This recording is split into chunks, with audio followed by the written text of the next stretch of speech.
Welcome to Sacrilegious Discourse. For this is what the Sovereign Lord says. Why do you need prophets to tell people who you are and what you want? If you can justify everything that the God of the Bible has done, then you can justify any of your behavior. A lot of this mentality is trickling into what is now mainstream right-wing Christianity. I am capable of empathy greater than this God of the Bible. This is a Bible that they tell kids. This is the good Lord. This is the good book. He is fantasizing about murder, mass murder. Head over to sacrilegiousdiscourse.com right now to find out how to leave us a review or support us on Patreon.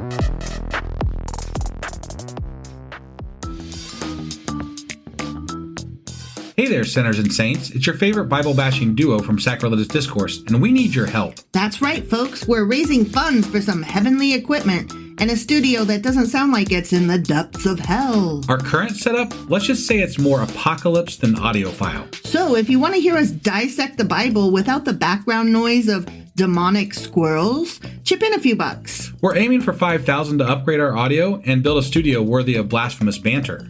Donate today and help us spread the good word of atheism. You can find a link right on our homepage, sacrilegiousdiscourse.com. Every dollar counts. Even if it's from your collection plate.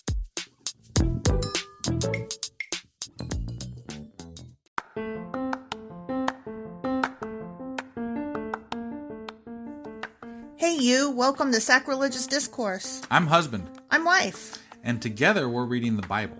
Starting with Genesis and eventually ending with Revelations, we're working through every book and offering our atheist 2 cents. Or shekels. Yeah, those. We're asking questions and pointing out all the nonsense. We aren't academics or scholars. Nope. In fact, when it comes to religion, we really don't know anything at all. What we've learned so far is that God's a dick. Oh, he really is, isn't he? If you're interested in how we reached this startling conclusion, maybe start from episode 1. Otherwise, jump in anywhere. It's all good. Yep.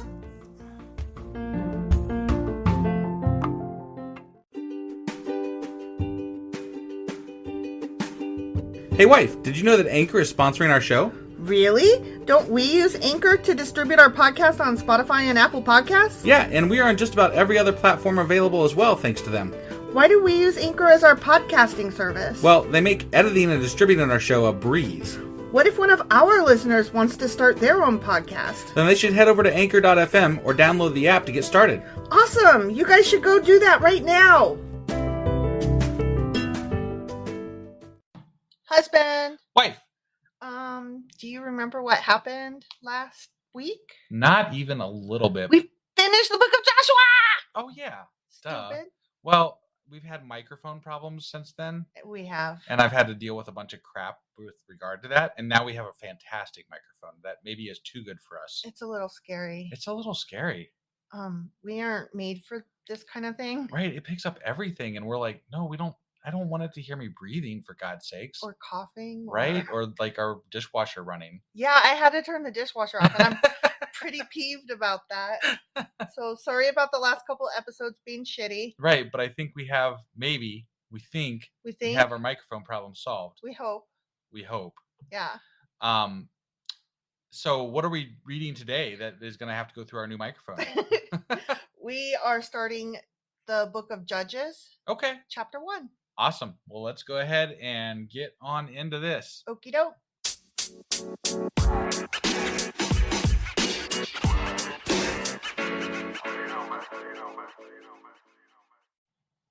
Okay, Judges chapter 1. Okay. And I almost said Joshua because that's J. I know. Fucking J's. And you know how I feel about things Jacob, that start with Joshua, the same letter. Judges. Yeah.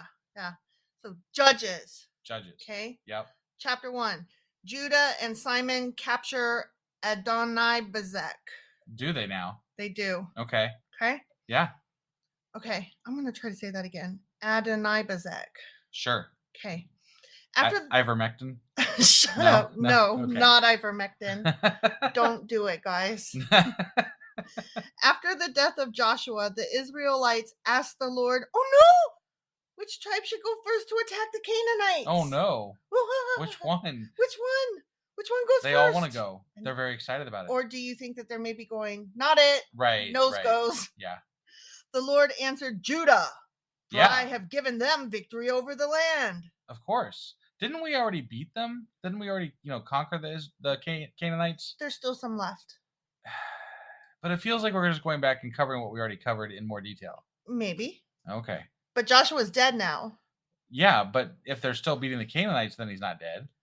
No, it literally says after the death of Joshua, the Israelites asked the Lord.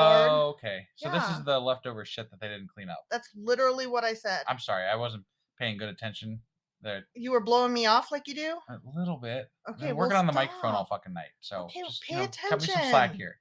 Pay attention because I know it in the moment, but then I forget it. Okay. I count on you to remember it. Yeah, I know. Okay? All right. So get it right. I'm working on it. Okay, so Judah's going to do it. Okay. Judah. The men of Judah said to their relatives from the tribe of Simon, "Join with us to fight against the Canaanites living in the territory allotted to us." I thought he'd give them an excited voice. Did they really have to specify that it was the men? Because women aren't allowed to do shit. I know. They didn't have to specify. No, they didn't. Okay. Then we will help you conquer your territory. Oh, You boy. scratch my back, I'll scratch yours. Yeah. Wow. Right. It'll be fun. It will. Yeah. Party. Good times. Killing. Yeah. So the men of Simon went with Judah. When the men of Judah attacked, the Lord gave them victory over the Canaanites and Perizzites. Of course he did. No, Perizzites. And they killed 10,000 Holy enemy shit. warriors at the town of Bezek. Damn. 10,000. That's a lot of dead people. That makes me sad. Yeah. But it was That's- thousands of years ago, so I'm not as sad as I could be. I know. I don't know. I guess because like the current wars and stuff, it just makes me think like 10,000 people. My Yeah, God. I'm sure it was tragic back then, but they've been dead so long that it's I'm thinking of it in context okay. of that many people dying. Got it. Not the specific people. Sure. Okay. Okay. I don't have a lot of sympathy for people that are long gone, Right. but I do have to be in awe of that large amount of people being slaughtered. Right. It's grotesque. Yeah. While at Bezek, they encountered King Adonai-Bezek and fought against him, and the Canaanites and Perizzites were defeated, which I'm pretty sure we just said. Yeah. But we got to cover things twice. Just making sure I'm not crazy. Right. Adonai-Bezek escaped. Oh no, not Boom, that. boom, boom. But the Israelites soon captured him and cut off his thumbs and big toes. God damn. This Bible. They didn't kill him. They just tortured him. This Bible clowning. with They're me. like, we were gonna kill everybody, but it's more fun to just chop off your digits, So. I can just imagine them tying him up and putting a clown nose on it and going, honk, honk. Bitch, why you clowning? They have his thumbs and big toes. Yeah. Okay. Yeah.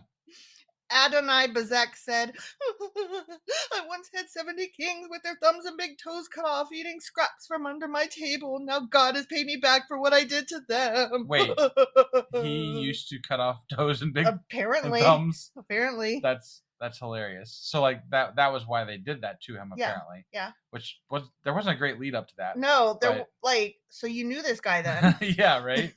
You Like, heard he tale apparently had a reputation, maybe. right. Yeah. Is what I'm this could have had a little more exciting lead up. Yeah, you could have gone on about the tales about this guy. We before. heard the story of Adonai-Bezek, and he used to do terrible atrocities Right, like to his people. set us up for it. right? Let us know why you're going to torture his ass. Yeah, I exactly. mean, not afterwards. Before. Otherwise, it sounds like it came out of nowhere. We Right. did a weird thing for Yeah. no reason. Oh, well, I mean, this reason. Sure. Okay, so anyway, they took him to Jerusalem, and he died there. Oh, He probably he bled probably out bled his off thumbs. his toe. One of those two. Oh shit. Okay, so that's the end of that section, not Okay. chapter. Okay, Maybe it was gangrene. it very well could have been. Right. Yeah. He probably bled out the one and gangrene the other. Yeah. I don't right. know. I mean, Or they tried to circumcise him, and he was like, no, and they were like, fuck you, you're dead. okay, yeah. Let's just not talk about that. That nasty. All right, Judah conquers Jerusalem and Hebron. Okay. Okay. Mm-hmm. So I think this section is just going to be a whole bunch of conquering. It sounds that way. Okay. Yeah. The men of Judah attacked Jerusalem and captured it. killing all its people and setting the city on fire. That sounds productive. Yeah, they set that shit on fire. Why?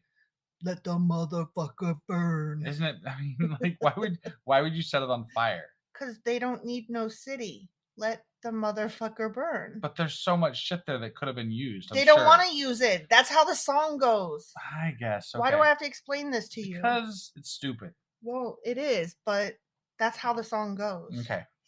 Then they went down to fight the Canaanites living in the hill country, the Negev, and the western foothills. I swear to God, we already did this shit with Joshua too.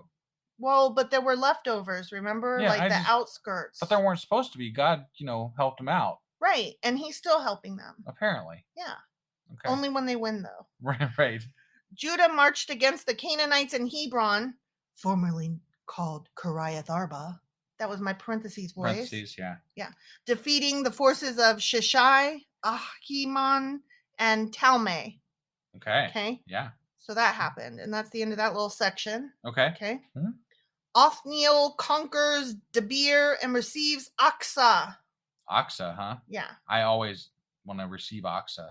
The fuck is that? I mean, maybe it's a city. He receives city. Okay. All right. I don't know. I mean, I was thinking like it could be an idol, but then I realized that's stupid. He probably receives a city. I don't know. I don't know. Let's go see. Yeah. Okay, from there, they went to fight against the people living in the town of Debir, formerly called Kiriath Sefer. Because it's so important. Caleb said, I'll give my daughter Aksa in marriage to the one who attacks and captures Kiriath Sefer. They like to do that a lot. When somebody wins a battle, they're like, you can have my daughter. Daughters are pointless. Would you like a walking womb? I know how you like to make a baby. Here, have this one. I need some meat. If you give me that cow, I'll give you my daughter. Sure. I mean, that makes sense, right? Sure. Yeah. Daughters are pointless. Right. What they gonna do? Sure. Right. Yeah, this is gross. I hate it. Right. I hate it. Othniel, the son of Caleb's younger brother Kenaz, was the one who conquered it. So Aksa became Othniel's wife. Okay. When Aksa married Othniel, she urged him to ask her father for a field. I mean, could you imagine, like, well, I guess we're married now. Hey, can you ask my dad for a field? Right. Yeah. Like, how does that conversation go? Yeah, I don't know. Like, was it before they consummated the marriage? After? I'm sure after. Like, I'm married to you now, and we need a field. Yeah, let's go get that. From my dad. Yeah. Can you ask him? Because, I'm just a girl. He won't listen to me. Yeah. But I think it would be a smart idea to have a field. Sure. Yeah, fields are good. I have a whole field of shits. That you give none of? That I give none of. Oh, okay. That's right. I just figured that was the case, so. Yes. Okay. As she got down off her donkey, Caleb asked her, what's the matter? Yeah. She said, well, let me have another gift. You've already given me land in the Negev. Now, please give me springs of water too. Oh, yeah. So Caleb gave her the upper and lower springs. Oh, yeah, sure. Okay. So that happened. Right. Okay. She just got to ask, apparently. I don't know why she didn't ask for the field if she was just going to be like, give me another gift. Right. Give me all the gifts. Yeah. I want so many gifts. I want gifts. So I need some gifts. Do you think if we asked your dad for a field? Fuck no, he wouldn't give me a field. Do you think if we asked my dad for a field? I mean, my dad's a Christian, so. Yeah. No? No. I'll tell him it's in the Bible. No. I don't really want a field anyway. What the fuck am I going to do with a field? I don't know. All right. Next little section here. Okay.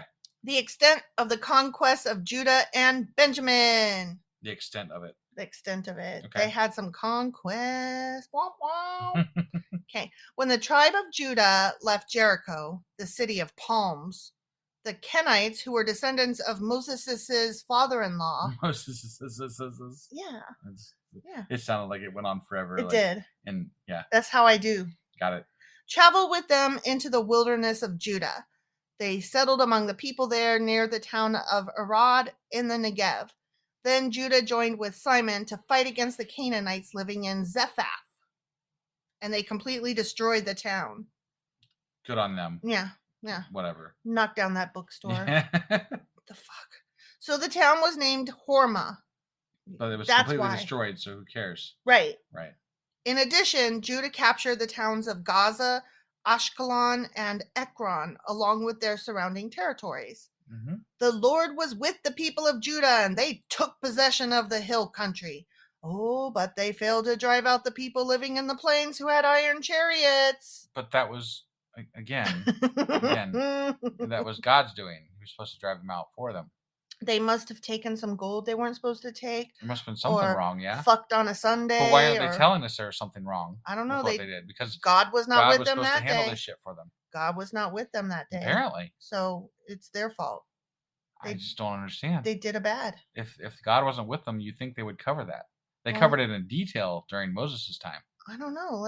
Maybe it does go on. I don't know. Okay, all right. The town of Hebron was given to Caleb as Moses had promised, and Caleb drove out the people living there, who were descendants of the 3 sons of Anak.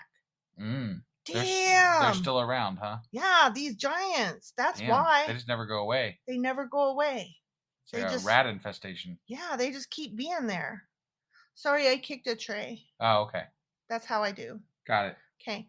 The tribe of Benjamin, however, failed to drive out the Jebusites, who were living in Jerusalem. So to this day, the Jebusites live in Jerusalem. There should be a drinking game where every time they say "to this day," you gotta take a drink. Don't you think? Yes. Yeah. Live in Jerusalem among the people of Benjamin. Okay. To this day. To this day. Okay. This day, as of several thousand years ago, that they wrote this. Whatever. Okay, that's the end of that little section. Okay. Okay, we're still on That's chapter 1. a lot of sections in one. I know. One chapter. We're starting with a bang. Dang. Joseph conquers Bethel. Okay. Okay. Yeah. The descendants of Joseph attacked the town of Bethel, and the Lord was with them. They sent men to scout out Bethel, formerly known as Luz.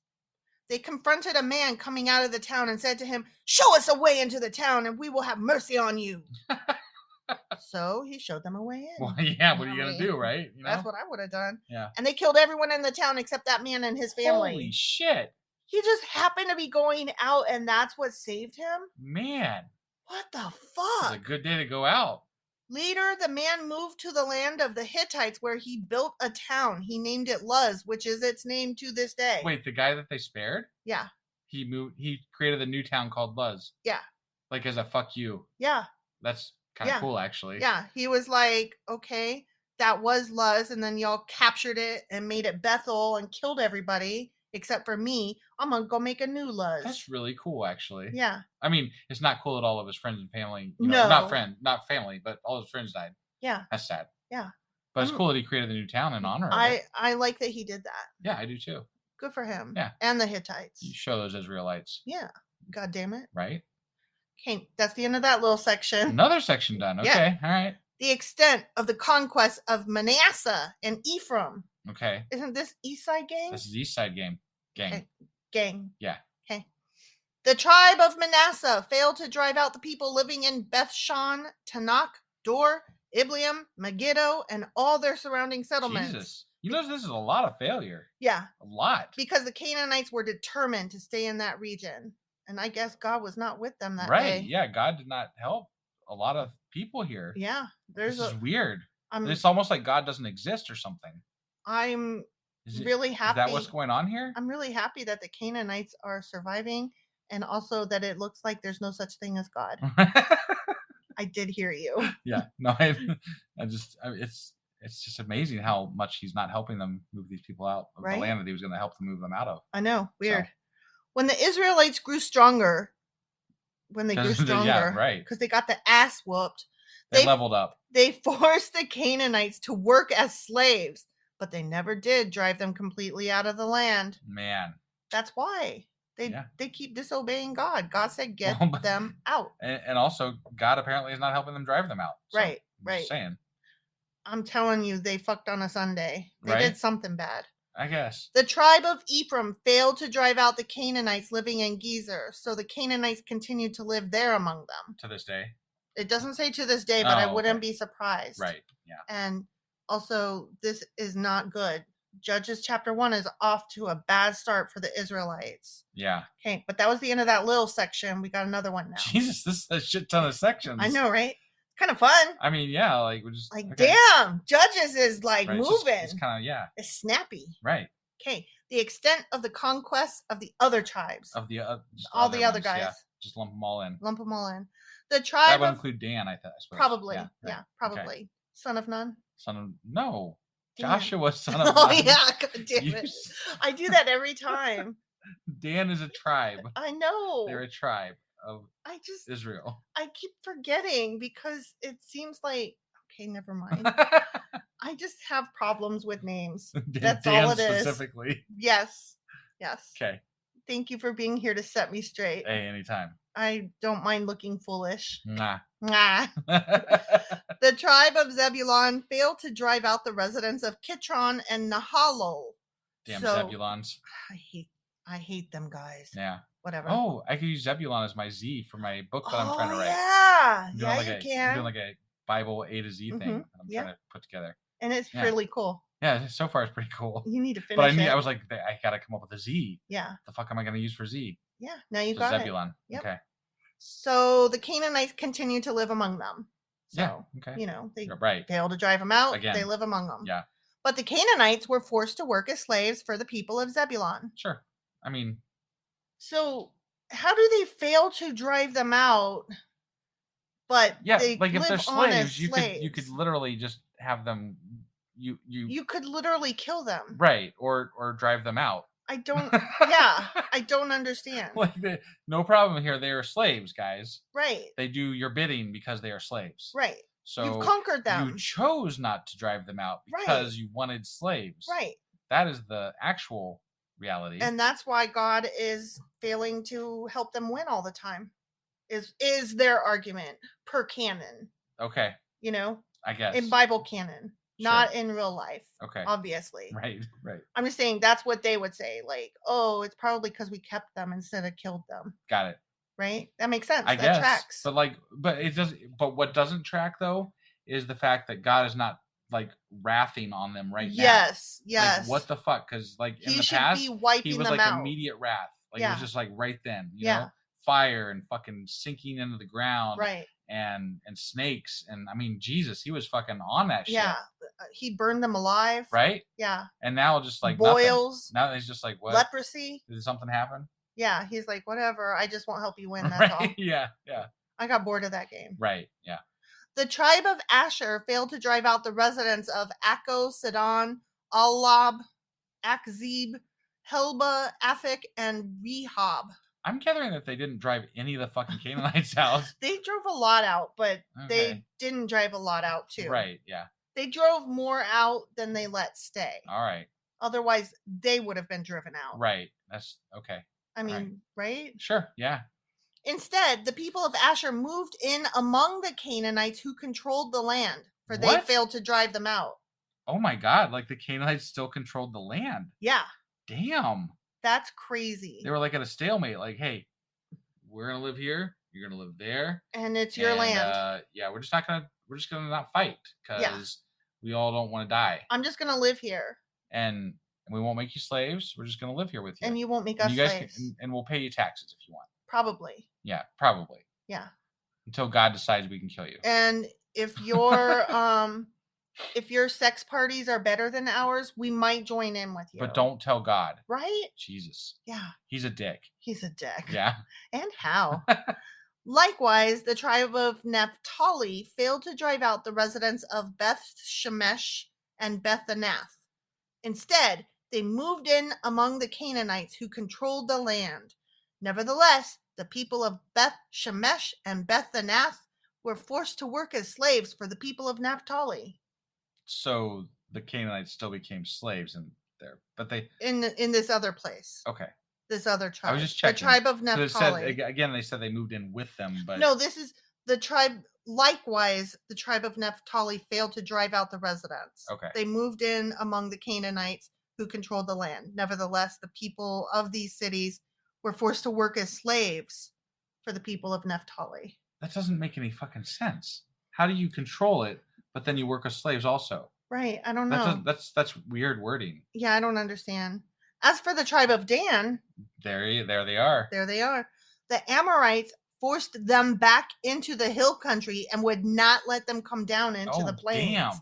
Go Canaanites. Dan did not perform well. Dan failed. Yeah. Dan's a big fail. I mean, God didn't give him much of a blessing, so. That is true. The Amorites were determined to stay in Mount Heres, Ajalon, and Shalbim. But when the descendants of Joseph became stronger, they forced the Amorites to work as slaves. The boundary of the Amorites ran from Scorpion Pass to Selah and continued upward from there. The end. Okay. Okay. Yeah. So basically, what chapter 1 was about is Failure. Joshua's dead and they didn't drive out all the Canaanites. Yeah, massive failure. Yeah. And God is not on their side. At least that's what I'm taking from right. this. And like they were supposed to have God on their side and drive them out and destroy them completely. Yeah, and kill them all. Right. And even where they did win and gain control of the land, they kept the people as slaves for the most part. You remember when they said that one Israelite was worth, what was it, 10,000? Yeah. Others? Yeah. It doesn't sound like that's the way it's going. It's not going that way. No, I'd say it's more like a one-on-one type thing. Yeah. Maybe. It just depends on the day of the week, the mood, the rain. Yeah.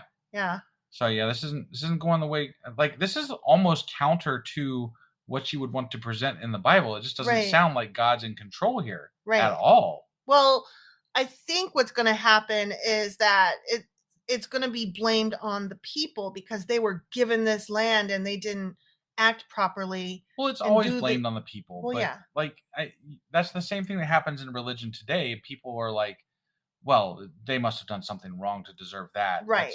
It was something in that family or that person or whatever. Right. You know, like they didn't pray hard enough, right. etc. And it's like, oh, so your God is real as long as it's doing good, and you have to come up with the person has to be bad if it's something bad happened to them. Right.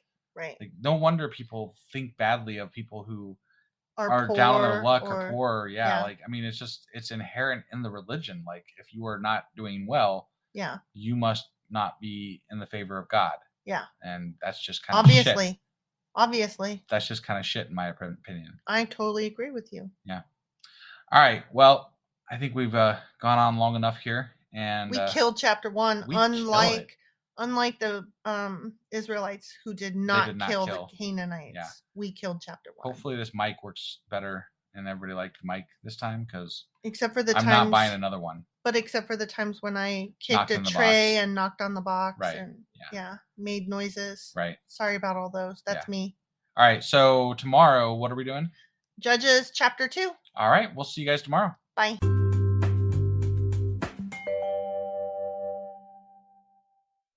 Husband. Wife. Do you remember what happened yesterday? Not really. No, I've been dealing with mic shit and it's really pissing me off. This brand new mic is like still causing me problems. And I'm like, this is supposed to work. You said mic shit, and I was like, who's Mike? No, the microphone. The fucking microphone. I've spent goddamn time working on a microphone issue. Oh, well, I don't know. And it's happened for 3 episodes now, and this might be the 4th, and I'm sorry if it is. I don't know anything about that. I hope it works out well, and I'm sorry if it doesn't. Me too. So anyway. Yeah. Judges, chapter 1. Do you remember? Yes, we read the first chapter of Judges. That was amazing. It was. Yeah. But it really wasn't, because it was just about how they failed to kick out all the Canaanites like they were supposed to. Right. That's what I meant. It wasn't amazing. It was amazing to have started the next book. Yes, that is what I meant. Right there. Yeah. Shut up. You did not. You fool. So, yeah. And there was a king who got his thumbs and big toes cut off. Yeah, that was really weird. Yeah. That was unexpected. Yeah, definitely. Yeah, so that happened. Yeah. And God was not present apparently a lot, because like almost at all. Like he didn't do the things that he said he was going to do, and then they had to clean up his mess, and then he still didn't do the things he said he was going to do. He was like peace out, but without the peace out part. Because like some of them didn't even get conquered, even in the second round of things. I'm like, what? Weird. Yeah. All right. Well, what are we getting into today? Judges chapter 2. All right, let's go do this shit. Let's.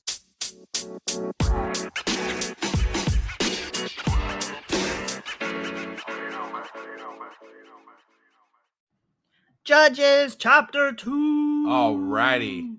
The angel of the Lord at Bochum. Wait, the angel of the Lord, huh? Yeah, the angel of the Lord. Okay. I wonder if it's the same guy. Is this like the commander of God's armies? Right? Like, maybe? I don't know. Or was that God himself? See, I don't know because there was no confirmation one way or the other. Right? It was like one fucking sentence. And Bible scholars were a little arguey over it. Yeah. And since it's not actually covered in the Bible, I guess we'll never actually know. Right. Exactly. Oh, well. But this time they're saying it's an angel of the Lord. Okay. Okay. Angel of the Lord. The angel of the Lord went up from Gilgal to Bochum. Why did he travel? Why didn't he just fly? Couldn't he just materialize? Right. Teleport. Right. And said to the Israelites, I brought you out of Egypt into this land that I swore to give your ancestors. And I said I would never break my covenant with you. Is he speaking as God? Right. That's what it's. I guess the angels do kind of sometimes sort of speak as God, sort of. It's just. At least for God. But like to say that's a really weird. But yeah. I mean, that could be a mistranslation too. So we have to allow for that. But I'm not comfortable with it because I feel like it should be, hey, God wanted me to tell you ... Yeah, even in a mistranslation, or even in a translation, that should register as weird when they're translating it that way. Right? Don't you think? So is the angel of the Lord actually God? God? Is it maybe it's like an extension, like Jesus is supposed to be? Yeah, maybe. He's got so many arms and feet all over the fucking place. It's like a puppet finger, you know? Oh, I really like that analogy. Puppet finger angel. Yeah. Says, for your part, you were not to make any covenants with the people living in this land. Instead, you were to destroy their altars. God damn it. Yeah. But you disobeyed my command. Motherfuckers.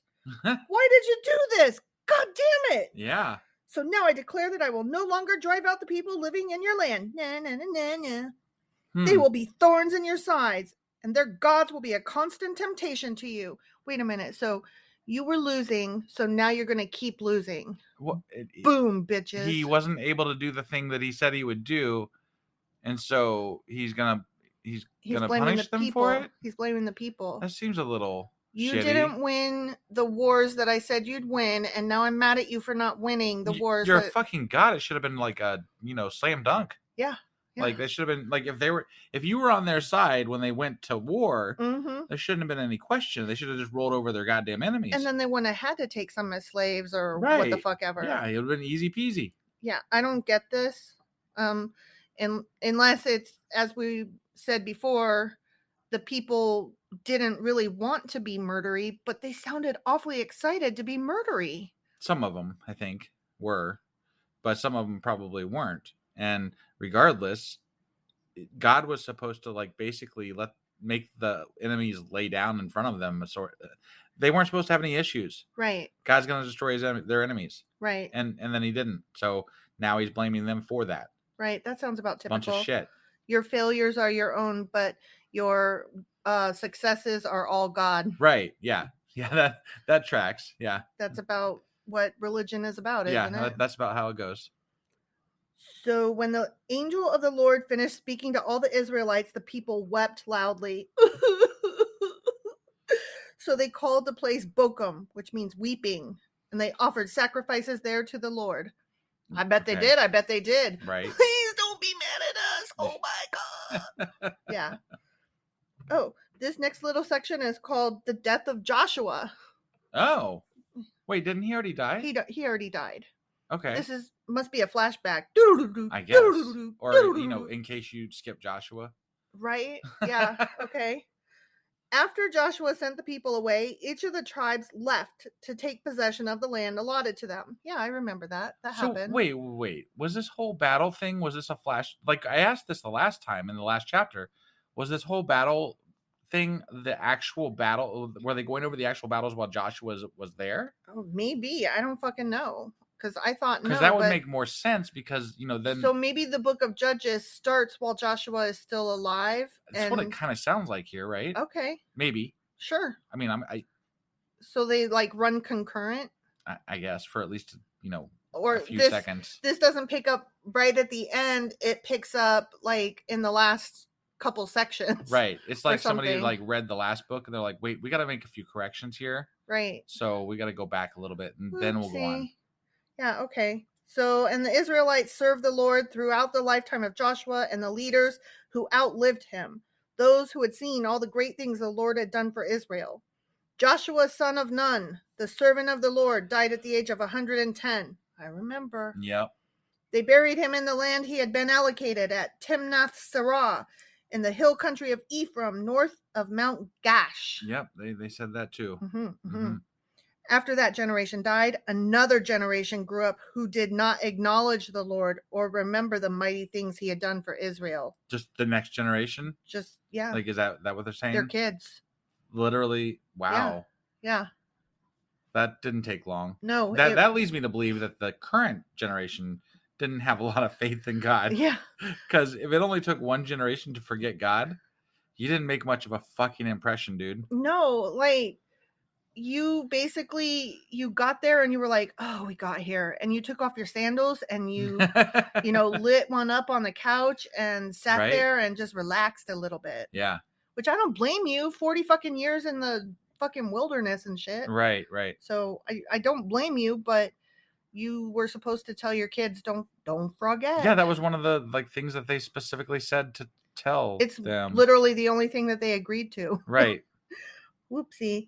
Okay, so the next section is called Israel's Apostasy and the Ministry of the Judges. Okay. I'm really happy that I said the word apostasy correctly because... how do you know you said it correctly? Because I've heard it before. Oh. And it's a hard word for me. Oh. Okay. Because I want to pronounce it a different way because I wasn't ever sure where the hard syllable is. Got it. It's kind of like sixth for you. Shut up. I'm sorry. No, because this one I said correctly. And sixth, I cannot say correctly. I don't understand. My tongue doesn't work that way. I just like torturing you with that word. You're now. So rude. So fun. It's like you just discovered a new toy and you're a dog with a bone. It's true. Yeah. It'll go away. I'm sure. Give it another book. Can't happen soon enough. Okay, so I don't know what the word apostasy means though. Okay. But it's Israel's apostasy and the ministry of the judges. Maybe we'll be able to figure it out through context. That'll be my Q&A. What the fuck does apostasy mean? I mean, it's got to have to do with apostles, right? I would imagine. Sure. One would guess that. Okay.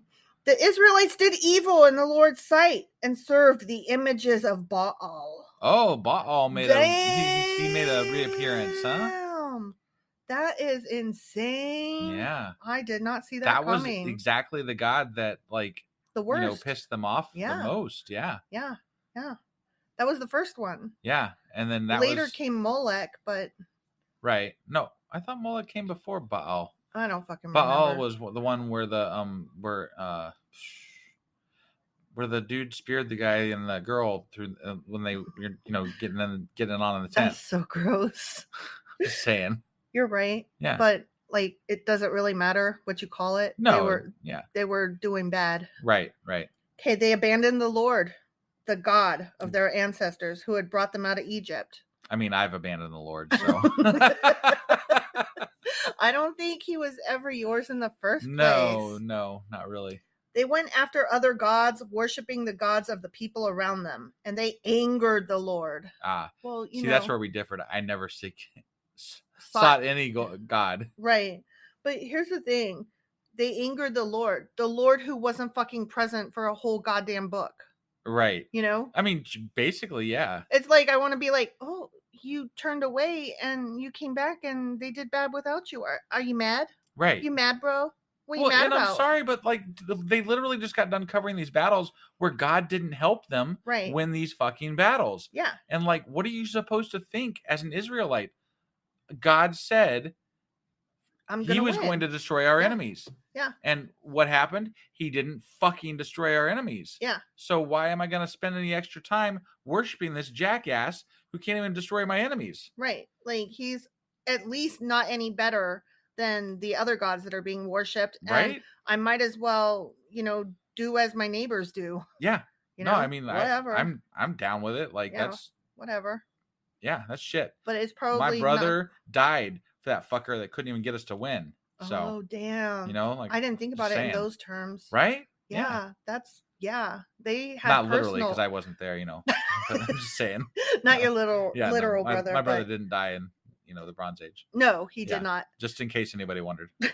But I mean, that puts it in a little more perspective. Like, there may even have been some bitter celebrations of other gods. Yeah. Because they lost people they loved. Spiteful. Like, I mean, just because.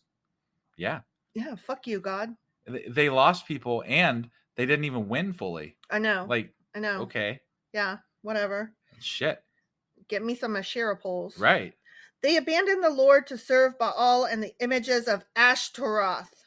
Oh. Ashtaroth, huh? What's that? I don't know exactly. Do we know her? I think I've heard that name. But have before. We met that yet?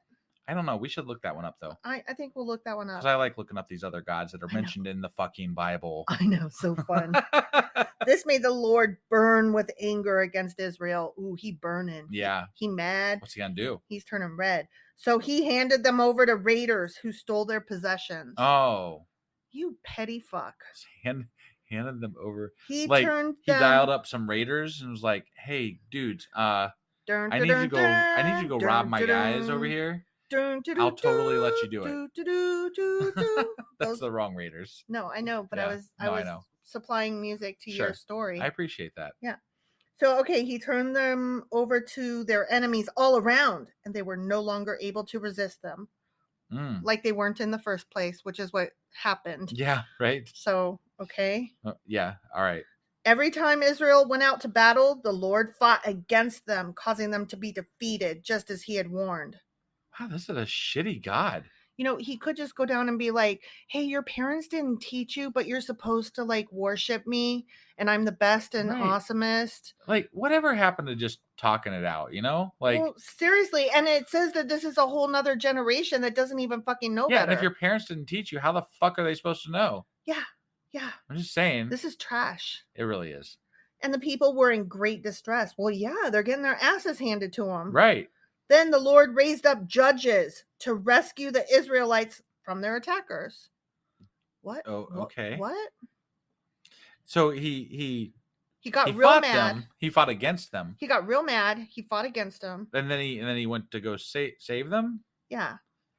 I will fight you and kill you and murder you, and then I'm going to save you, and then you have to worship me and thank me for saving you from the people that I was making kill you. Yeah. Exactly. Fuck you. Yeah. No, thank you. Israel did not listen to the judges, but prostituted themselves by worshiping other gods. Good on them. Yeah. Yeah. They prostituted themselves. Fuck God. They sold their bodies to other gods. Yeah. Whatever. Yeah. I mean, God's being a dickhead right now. He's being a child. Yeah. Like, seriously, these people don't know you any different from the other gods. Right? Yeah. Like, you're just one of many. And you and you didn't even do the shit that you said you were going to do. Yeah. So fuck off. Yeah, fuck off. How quickly they turned away from the path of their ancestors who had walked in obedience to the Lord's commands. Okay, wait a minute. You're being awfully nice in memorializing those old folks that got cursed to wander in the desert because of their disobedience. Right. They did not walk with the Lord. They were not goodly. They were disobedient fuckers. Yeah, like the entire fucking way. Yeah. All the time. So why are we like suddenly pretending like, oh, they were so good and these new kids, oh my God, they're so bad. Are they the new kids on the block? They are the new kids on the desert. Oh, okay. It's literally like we go back and like the whole Bible so far has been God is good. God really fucking sucks. God is good. God really fucking sucks. God is good. God really fucking sucks. I would never say God's great though, because he's not. No, I'm just saying like it's like this push-pull, like, hey, I'm gonna save you. I'm going to kill you. I'm going to save you. I'm going to kill you. He's a fickle fuck. He really is. Whenever the Lord raised up a judge over Israel, he was with that judge and rescued the people from their enemies throughout the judge's lifetime. For the Lord took pity on his people who were burdened by oppression and suffering. Okay. He took the oppression and suffering that he caused, right? He took pity on his victims. That's really weird. Yeah. Like, isn't it? Am I missing something here? No, it's like if you got mad and you picked up a frying pan and you went around and you bonked people over the head with it. Yeah, and then you felt pity for them. And you didn't put down the frying pan. Right, You still kept walking around with it, but then you with your frying pan walked around passing out first aid. Right. And then you were like, oh man, are you okay? I hated that happened to you. And they're looking at your frying pan going, so am I. And then you're like... And then when they get mad at you, you bonk them in the head again. Yeah. Right? And then you're like, you're welcome. Yeah. Okay, but when the judge died, the people returned to their corrupt ways, behaving worse than those who had lived before them. I mean, what's worse? They had more sex. They had sex one generation, and then the next generation had even more sex. So God, who the fuck are these judges? Like, I don't get it. I thought we were gonna get more about that. Like, right? Like, what the fuck? Like, God raises up a judge. Is this like a mini, like Moses or something? Or like an angel of the Lord? I don't know. I don't know. Is it an actual person? Why is this one person in charge of fixing these Israelites, and then when they die, it's back to status quo? Right. It doesn't make any sense. I just want to know, are the judges human? Right. I mean, because honestly, I think that's a fair question. If they had Judge Dredd, it would be all good. Judge Dredd, shut up. Get the fuck out of here. They went after other gods, serving and worshiping them, and they refused to give up their evil practices and stubborn ways. Evil. Okay. So the Lord burned with anger against Israel again. Yeah. He said, because these people have violated my covenant, the one that I violated in the first place, which I made with their ancestors, and have ignored my commands, I will no longer drive out the nations that Joshua left unconquered when he died. You already weren't. Right. Yeah. Like that already didn't happen. You literally already weren't driving them out. And that's why they think you're a dumbass. But see, like, this has to be like an overlap. This has to be an overlap. It is. Because like, otherwise this doesn't make any goddamn sense. No, this is an overlap. It's still, even if it is an overlap, it still makes little sense. Right. But the fact is, okay. All right. Hold on. I'm struggling here because when Joshua was around, apparently they were following God. Yeah. And while Joshua was around, I thought that they had conquered the Canaanites. Not totally. Not completely, but they did occupy Israel.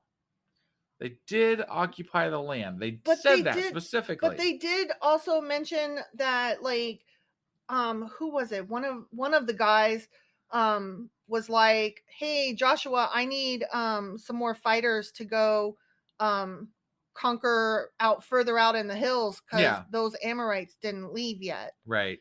And he was like, well, you can have this land as long as you can kill them, whatever. Right. So, I mean, they weren't all gone. Right. But they kind of alluded to that, though. They did. But because the command was that God was going to destroy their enemies. Sure. And that they were supposed to destroy them. And they made it sound like it was a really quick... Do you remember, like, it sounded like there was a really quick battle and they won everything? Yeah. And then now we're like, nope, that wasn't what happened at all. Well, I think they won in places, and that's what that was about. But this is the leftovers. Okay. And the leftovers were more than there should have been. Now they're in guerrilla warfare. Yeah. They're like, this and is not going so well. God, like, caused the people to fight against them more, and then was like, I feel sorry for you, so here's some weird judges that may or may not be human or angels or me. And then he was like, God damn it, I'm still mad at you though, so I'm gonna make you lose again some more. Yeah. Right? Yeah. Am I getting this right? I think so. It's weird, but I think so. Okay. I did this to test Israel. Oh, did you? To see whether or not they would follow the ways of the Lord as their ancestors did. Again. What?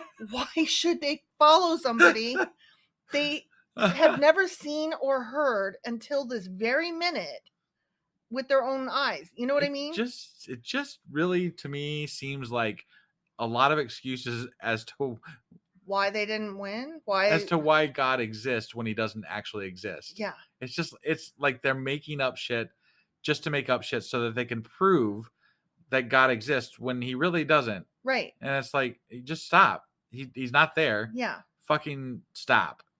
Right. No, I totally agree. Totally agree. Yeah. That is why the Lord left those nations in place. He did not quickly drive them out or allow Joshua to conquer them all. The end. Okay. So he didn't. But this is a flashback because it was something he said Joshua there. Well, yeah. But they also said something about the generation beyond Joshua. Yeah. So like that, I don't understand exactly the time frame that was going on there. I think that we're using Joshua to mean like the people of Joshua instead of Joshua himself. Like Joshua and his people, like the people that Joshua led, were supposed to conquer everybody, and they didn't, but they settled in real good. Okay. And then Joshua died, and then that generation went on and got slaves and shit, and then continued to intermingle more and more and to bring the people in more and more. And then the next generation didn't even know anything about God. Right. They're like, this intermingling is just normal. It's just normal. So whatever. And so now all of a sudden they're getting beat the fuck up by everybody around them. What the fuck's going on? And God's like, I'm very angry. But according to the beginning of this chapter, they probably didn't even know about God hardly. Right. That's my point. That's my point. Yeah. So like, it's like when I go and I ask every Christian I've ever asked, what about the people that are born on other continents that never heard of Jesus? That was always my question. They're just condemned to hell. That's not fair. That's what this is. That's what never made sense. That's one of the things that never made sense to me. Like, how can you believe in something that somebody else doesn't even know anything about? And it doesn't matter. They're just completely condemned to hell. Right. Too bad. Yeah. They should have been born on the other continent. Right? Yeah. Wait, what? Yeah. That doesn't even make fucking sense. It's weird. It's not weird. It's childish and stupid and simple. Yeah. It's fucking simple and small-minded. I completely agree. So, yeah, I feel sorry for those people during this time, and God sucks. Agreed. Okay. So, are we going to tomorrow we got to find out how much more God sucks, and We're reading what? Judges chapter 3. All right. Well, we will see you guys tomorrow. Yep. And hopefully this mic worked well this time. If not, I'm real sorry about it. If not, I'm throwing it in the trash. Oh my God. That was a lot of money. Can't you return it? Okay, I'm not going to throw it in the trash. Yeah, just return it. All right. Stupid. All right, we'll see you guys tomorrow. Bye.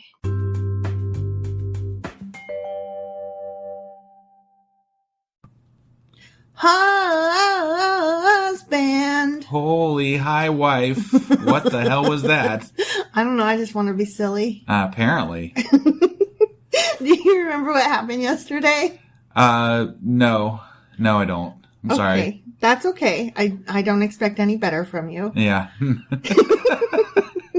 Sometimes I do. Sometimes I do. Usually it's when we are recording episodes back to back in one sitting. Right. Yeah. So does that really count for something? It counts for something. I don't know that counts for anything. Minuscule amount. No. No, not really. All right. So, God got mad at the Israelites. As he does. Right. As he does. And the angel of the Lord came down. Right. And judges were erected because the people kept, sucking. They kept sucking. Well, because it's a new generation that doesn't remember all the rules that God laid down to Moses. And but the time frame on this is very unclear. It's very unclear because Joshua dies again. Right. Like, I really think that in our Q&A, we probably should figure out what the hell is going on with this time frame. As well as what is the angel of the Lord? Is it an actual angel? Is it, God puppet finger like you suggested? Right. Or, I don't know. Yeah. What is it? No, I don't know. Yeah. Very confusing. But, that's what happened yesterday. And today we are doing Judges chapter 3. All right. Before we get into that real quick, I just have one thing I want to throw out there. Oh my God. We just started kind of paying attention to our YouTube channel. Oh. And we could really use some support over there. So if you guys wouldn't mind, we could use some subscribers. So hop on over and search for Sacrilegious Discourse on YouTube and subscribe to the channel. I thought you were going to say something about our stupid microphone again. Well, I'm hoping that I went through a lot today. I had a day off, and I think I got this figured out. You've said that like 4 days in a row. I know. So. This is a fantastic mic. Mm-hmm. It's just like tweaking it to work right with what we need it to do has been a little bit of a nightmare. Okay. So, all right. But we're going to hope this is the one. Fingers crossed, guys. Yeah. All right. So and subscribe to YouTube. So Joshua chapter 3, right? And Joshua chapter 3. Okay, let's go do this shit. All right.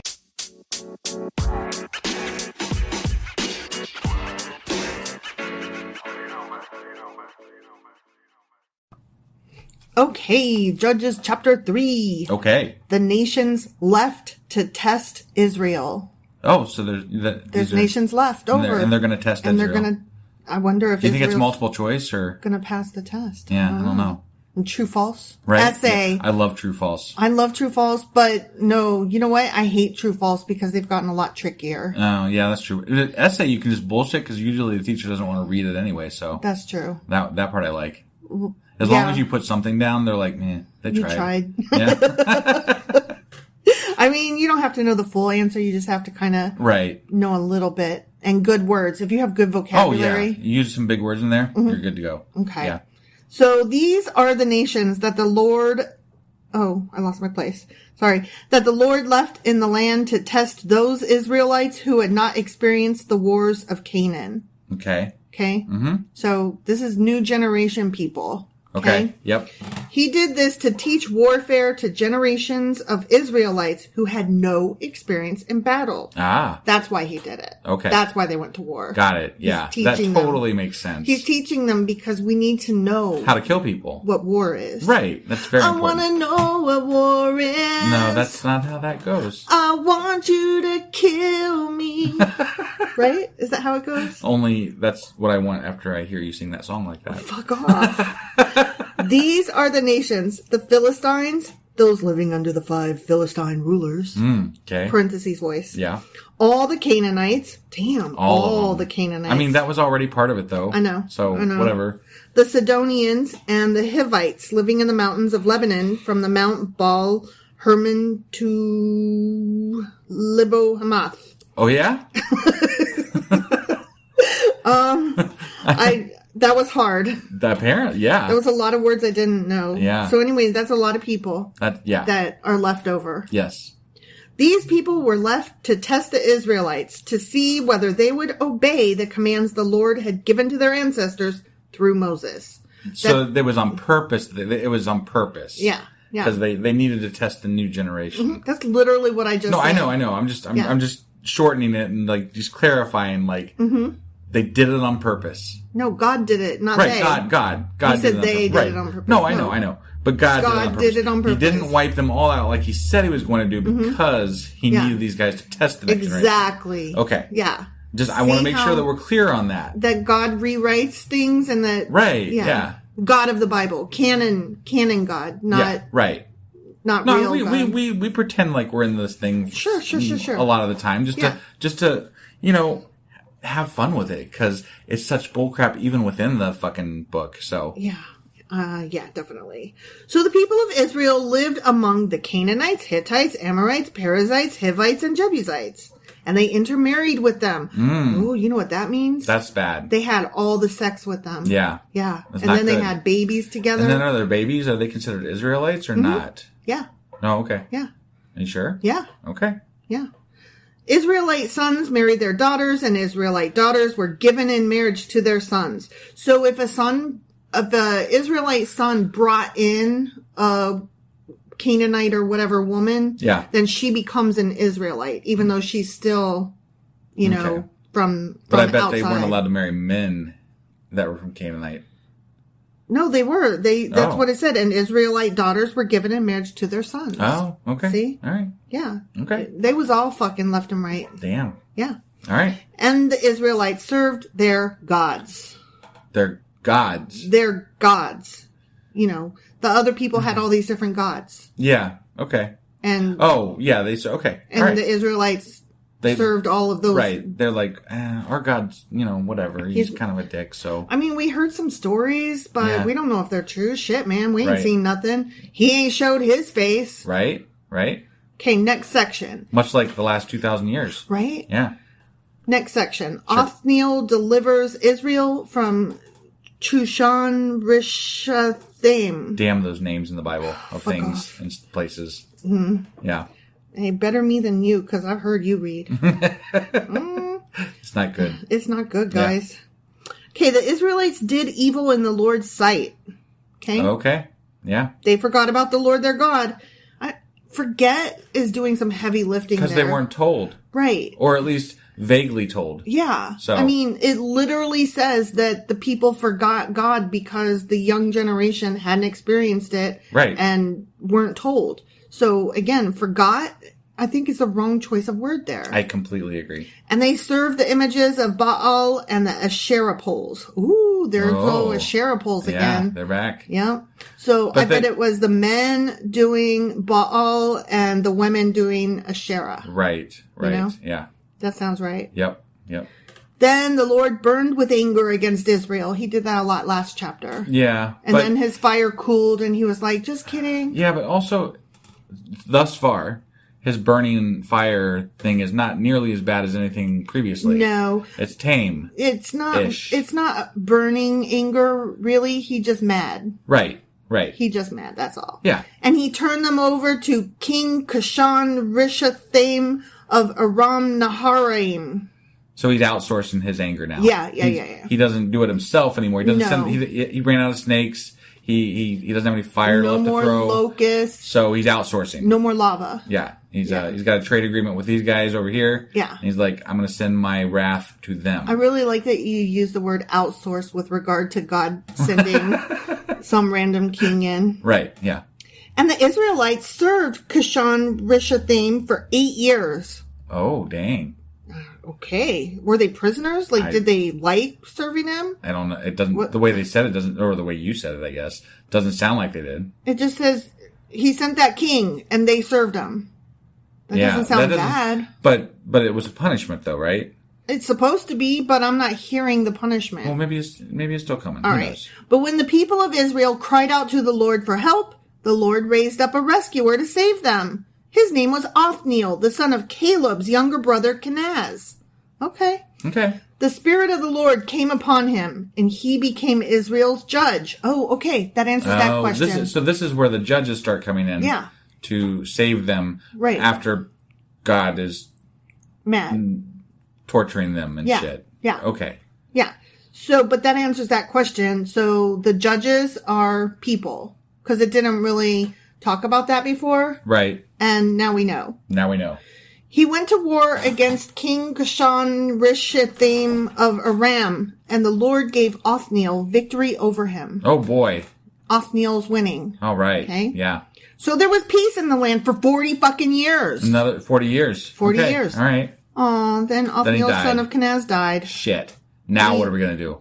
The end of that section. I guess we're going to go back to being shitty again, and then God's going to hate us, and then he's going to kill us again. No, there's probably another judge. Well, but I thought it was like this yo-yo thing, like where sometimes they were good, sometimes they were bad thing. Probably. So you're probably right. Yeah. And then he probably sends another judge. Right.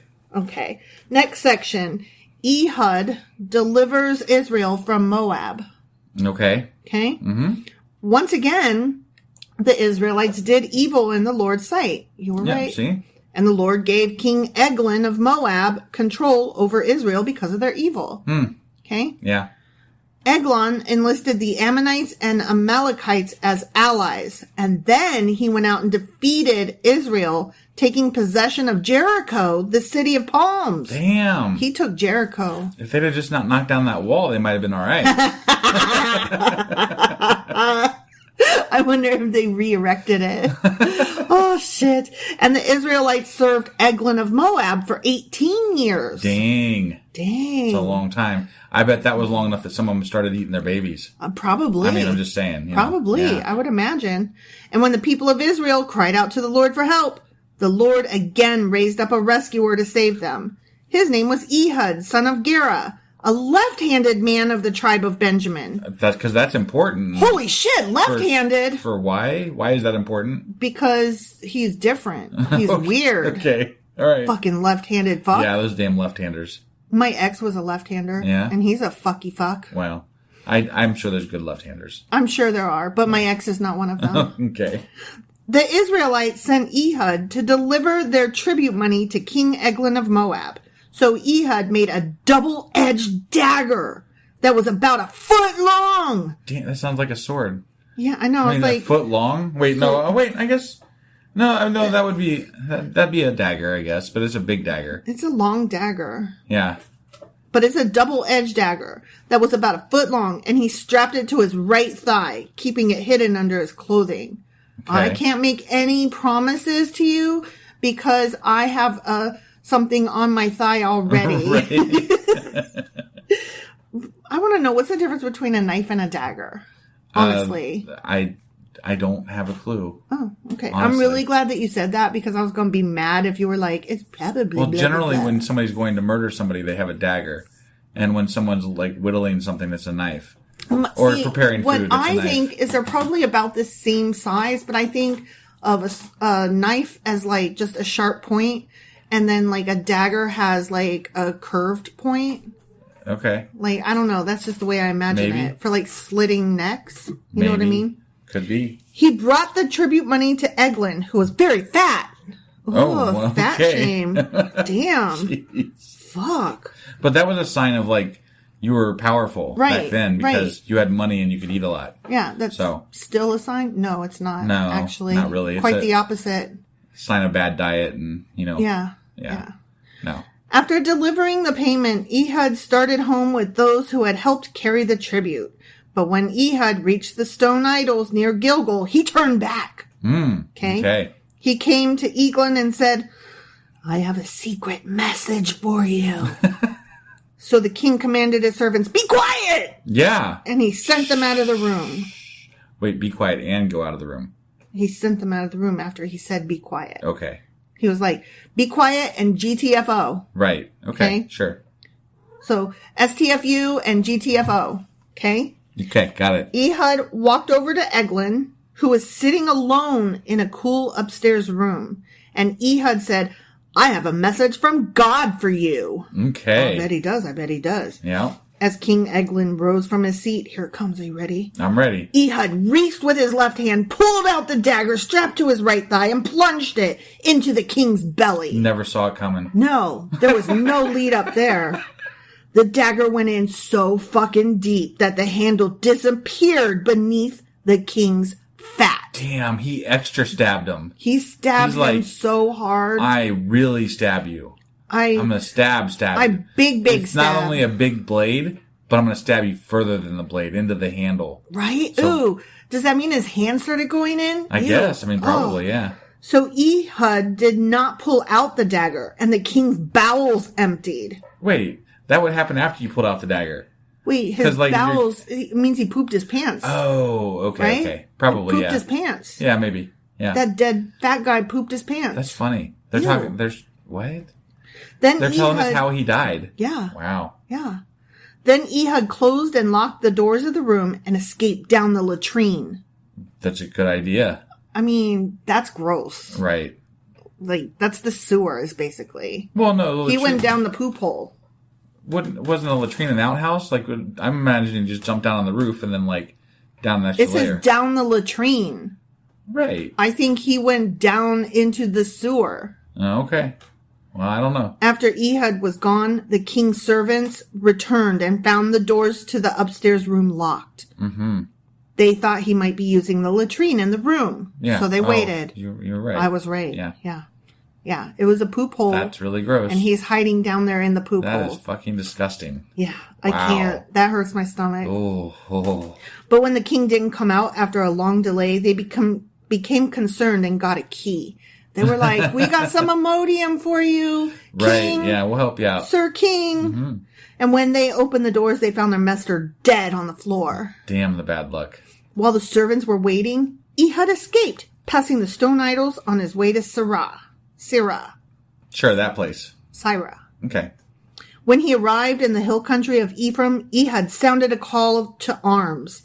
Then he led a band of Israelites down the hills. This dude smells like shit, and he escaped after just killing somebody by sticking his fucking fist all the way through his stomach. Right. And now he's like, okay, I gotta go back in now. Right. Come on, guys. Yeah. I mean... Maybe you took a dip in a pond or something before. I don't think so. It doesn't say that. Wow. He escaped. He ran out real quick, and he went there, and he's called to arms. Okay. And he was like, let's go. The king's dead, and they're about to discover the body, and so while they're all, fucked up over that, we go and attack. Right.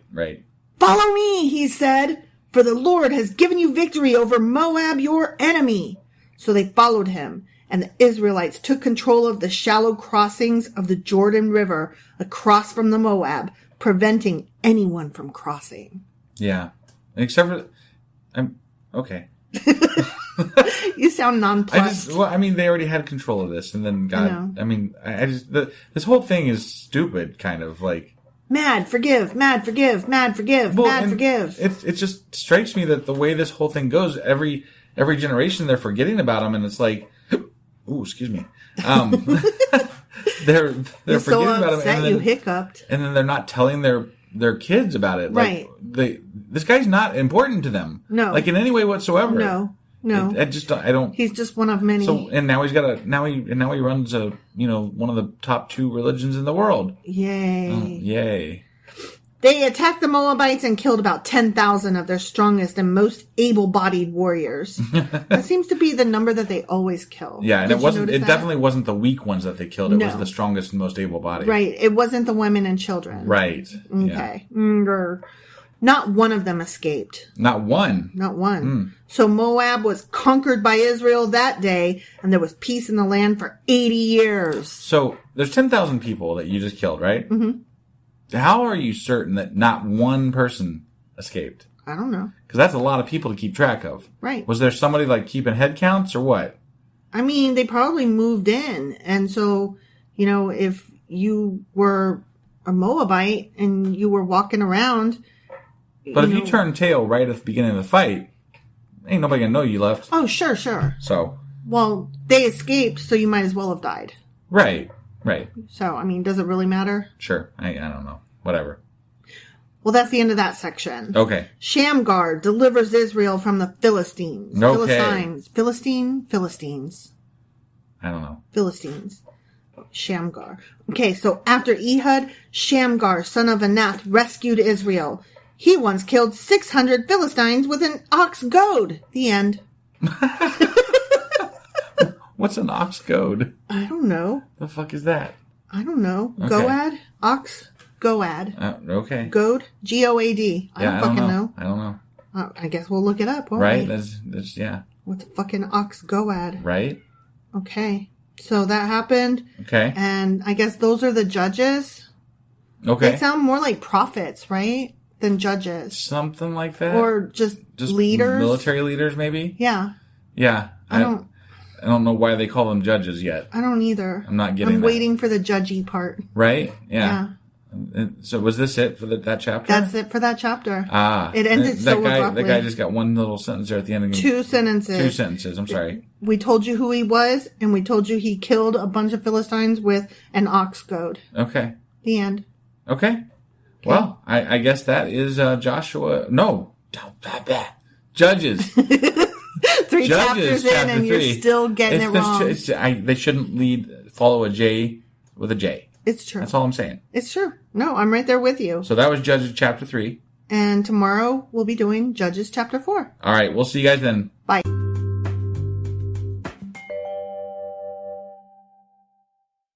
Husband! Wife! Do you remember what happened, quote unquote, yesterday? There were judges. I said quote unquote because we are recording this back to back with the one that we just did. And I thought maybe. Well, but there were multiple judges. They came and saved people after God destroyed them. And God brought those judges to them, so he saved them, and then he wants them to worship him. I think that you're maybe overplaying the quote unquote judges because we don't know that they're judges. They're not referred to as judges. Well, but they said that in the last chapter, not this last one, the one before that. They said that the people that they were put in there were the judges, so they are the judges. I guess. I don't know. They didn't do anything judgy. So basically, I don't know. What chapter 3 was about was the people would forget about God and worship the other gods and intermarry with the people, the Canaanites and whatnot. That damn intermarriage. And then they'd do so bad, and then God would punish them, and then they would be like, oh no, help me, God. And then God would relent and send somebody to lead them, and there would be peace for 1 billion years or whatever. Yeah. And then the whole cycle would start again. Right. And that's what happened. Yeah. Basically. Right? Which is, the whole thing's dumb. I mean, sure. Like, if you're that powerful, people would respect you, but they aren't. Maybe you should keep showing yourself.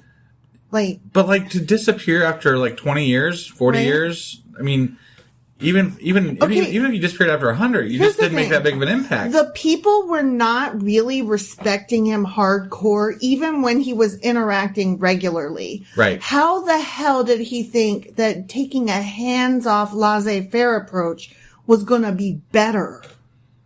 I mean, I don't know. That's stupid. That's not... No, I agree. That's not logical. Right. And so God is dumb. Yeah, and Bible God. I agreed. Canon God. But he's not as fiery and brimstone now. He's whatever. But he is dumb. He's dumb. He's bored. He's moved on to better planets. Right. I don't fucking know. Maybe he's just busy building something else somewhere else. He's y'all suck. We're going to find out there's another planet full of actual, God worshippers someday. Yeah. Well, maybe they won't be as stupid as humans either. Because, the humans are dumb too. Right. They really are.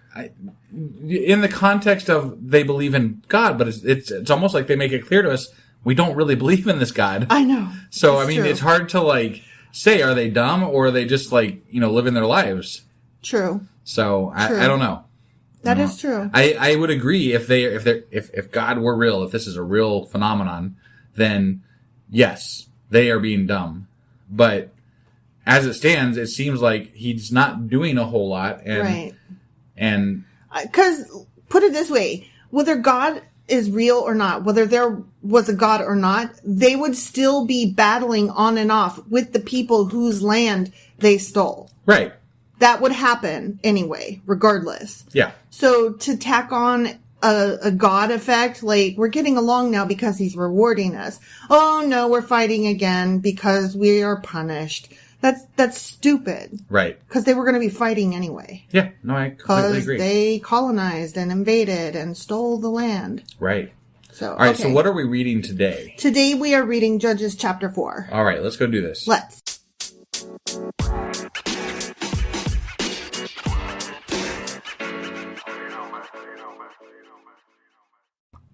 Okay, Joshua chapter 4. Deborah and Barak defeat Sisera. Deborah and Barak? Mm-hmm. Barak? Barak. Like Obama? Like Obama, but not. I like Obama. I know. Are we going to like this guy? I have no idea, but he and Deborah defeat Sisera. Okay. I don't know who Sisera is either, so I'm not sure how to feel about this yet. I want to say that we probably are going to like Barak, because I think we like Deborah. Okay. I can't recall. I don't know these stories. You know? No, I don't either. Okay, so let's just go. Let's find out, yeah.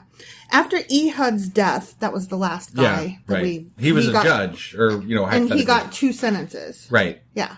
Okay. The Israelites again did evil in the Lord's sight. Idiots. I think these are going to be all the chapters in Judges. Right, yeah. So the Lord turned them over to King Jabin of Hazor, a Canaanite king. Mm.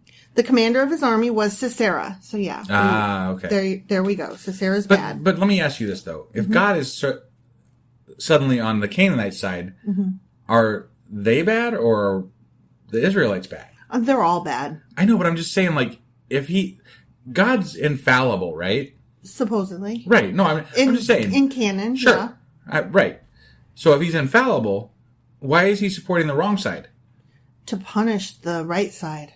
But that's really not correct. He's manipulating and using as pawns. Yeah, that's dumb. Yeah. That's really fucking dumb. And especially scary. when you have the ability to punish them yourself without involving other people. Right. I mean, I'm just saying, that doesn't make any sense. And honestly, if you want those people gone, just get them gone with the snap of your Thanos fingers. Right? Yeah. It's not that hard, dude. You brought them in, you take them out. Yeah. The commander of his army was Sisera, who lived in Harosheth Hagoyim. Mm-hmm. Sisera, who had 900 iron chariots, ruthlessly oppressed the Israelites for 20 years. Ruthlessly. Yeah. Then the people of Israel cried out to the Lord for help, as you do when you have a ruthless leader, sure. Yeah, sure. Okay. That makes sense, I guess. Yeah. I mean, I'm sure the people that they ruthlessly conquered cried out for help too. They probably cried out for all the gods, right? Is my guess. Right, yeah. I mean, Deborah, the wife of Lapidoth, Lappidoth. Okay. Lapidoth. Something like that. So anyway, Deborah, the wife of this guy, was a prophet who was judging Israel at that time. Okay. She's a prophet. A woman prophet. Yeah. Interesting. Yeah. They didn't used to mind sometimes when women took leadership roles, but now women are supposed to get in the kitchen and shut the fuck up and bring honey a beer. Well, it's even interesting in the Old Testament here, because really they kind of subjugate women in the Old Testament very much. It depends. So. It depends. Like, right. Usually, yes, but this woman was a prophet. Okay. All right. That's interesting, though. And her husband, Lapidoodle-Doo, was judging Israel. Okay. Okay. So they were both judges? No, she was a prophet. She was a prophet. He was a judge. Yeah. They were the overactive couple that was involved in everything. Yeah. They were the leaders. The town preacher, and then the wife was involved in PTO. Sure. I mean. Or band. One was what's the band thing that they do? The conductor? No. The people that like the band boosters. The booster club. Yeah, the booster parents, I was thinking more like mayor and... whatever, it's all the same. Yeah, whatever. Okay. She would sit under the palm of Deborah, as Deborahs do, Under the palm of Deborah? Palm. Like palm tree. Okay. Is my guess. She had her own palm tree, huh? Apparently. She sat under it. Between Ramah and Bethel in the hill country of Ephraim. And the Israelites would go to her for judgment, even though she was a prophet. She was a prophet, but they went to her for judgment. That's weird. Yeah. Okay. One day she sent for Barak, son of Abinoam, who lived in Kadesh in the land of Naphtali. Okay. Okay? Yeah, I got it. She said to him, "This is what the Lord, the God of Israel, commands you. Call out 10,000 warriors from the tribes of Naphtali and Zebulun at Mount Tabor, and I will call out Sisera, commander of Jabin's army, along with his chariots and warriors, to the Kishon River. There I will give you victory over him." Damn, promises, bitch. But then she's a prophet, so she's speaking for God, apparently, right? Because otherwise she would have to be stoned to death. Right. Because you can't prophesize unless it's correct. And that would make her a witch. Right. So God, again, is doing war. Yeah. Yeah. Okay. God is a war guy. I mean, that's what it seems like, right? Yeah. Just he loves war. Who doesn't love war? That really describes the society we live in, though. It does. I mean, it really is. Yeah. Very. We are a warlike understanding nation. as to why we are like we are now. Yeah. I guess. Yeah. This is totally groovy. Yeah. Love war. Yep. Barak told her, "I will go, but only if you go with me." "Very well," she replied, "I will go with you, but you will receive no honor in this venture, for the Lord's victory over Sisera will be at the hands of a woman." So Deborah went with Barak to Kadesh. Wait, what? Is it because she prophesied it, or because she's going along with him? Because she's going with him. She's like, "Fine, I'll go with you, but now I'm gonna get all the credit." Now I get all the credit, and it's going to look bad on you because the woman did it. All right. I so guess. they went together. Okay. I wonder how her husband feels about that. Right? Yeah. I mean, I'm just curious. Yeah. At Kadesh, Barak called together the tribes of Zebulun and Naphtali, and 10,000 warriors went up with him. Deborah also went up with him, because she said she would. They were totally having an affair. You think so? I'm just telling you that right now, they fucking. Okay? All right. Now, Heber, the Kenite. Did you say Heber? Yes. Okay. It might be Heber. Okay. Heber. Heber. Let's go with Heber, because Heber sounds too much like a Care Bear. He-Bear and She-Bear and We-Bear. Now, Heber, the Kenite, a descendant of Moses' brother-in-law Hobab,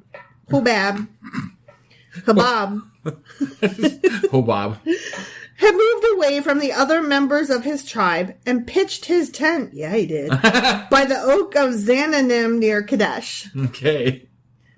He pitched that tent. Yeah, he did. He pitched that tent mighty fine. I knew you were going to just drop it. You had to pause there for a minute. Huh? Of course. I know. Of course, I'm a child. I know. I never want it ever said that I am a mature person who passes up the opportunity to make a dick joke. I don't think that will ever happen. Well, I just want everyone here and now to know I enjoy that and I am not ashamed. Like, there are some uptight fucks out there with sticks up their butts that would be like, oh, grow up. And I'm like, what is so awesome about growing up? Right. Yeah. Like, it's well overrated.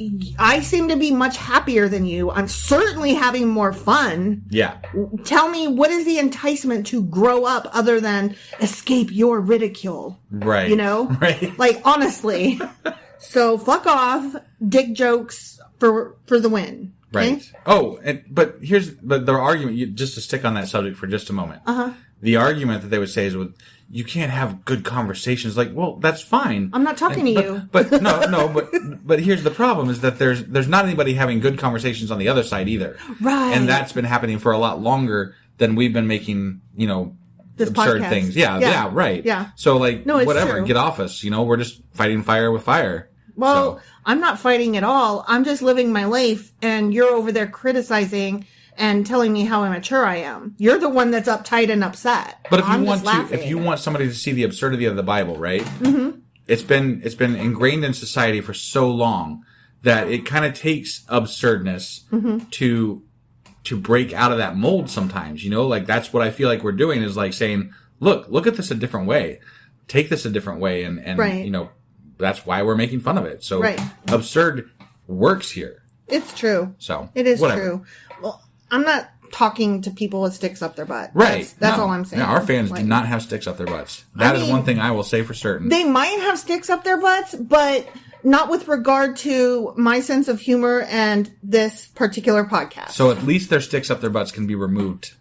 Apparently. So. Because they're listening. Whatever the case is, there's less sticks up people's butts that listen to our podcast. Oh, that's a fact. Right. That's a goddamn fact. Definitely. Okay. Now that we cleared that up.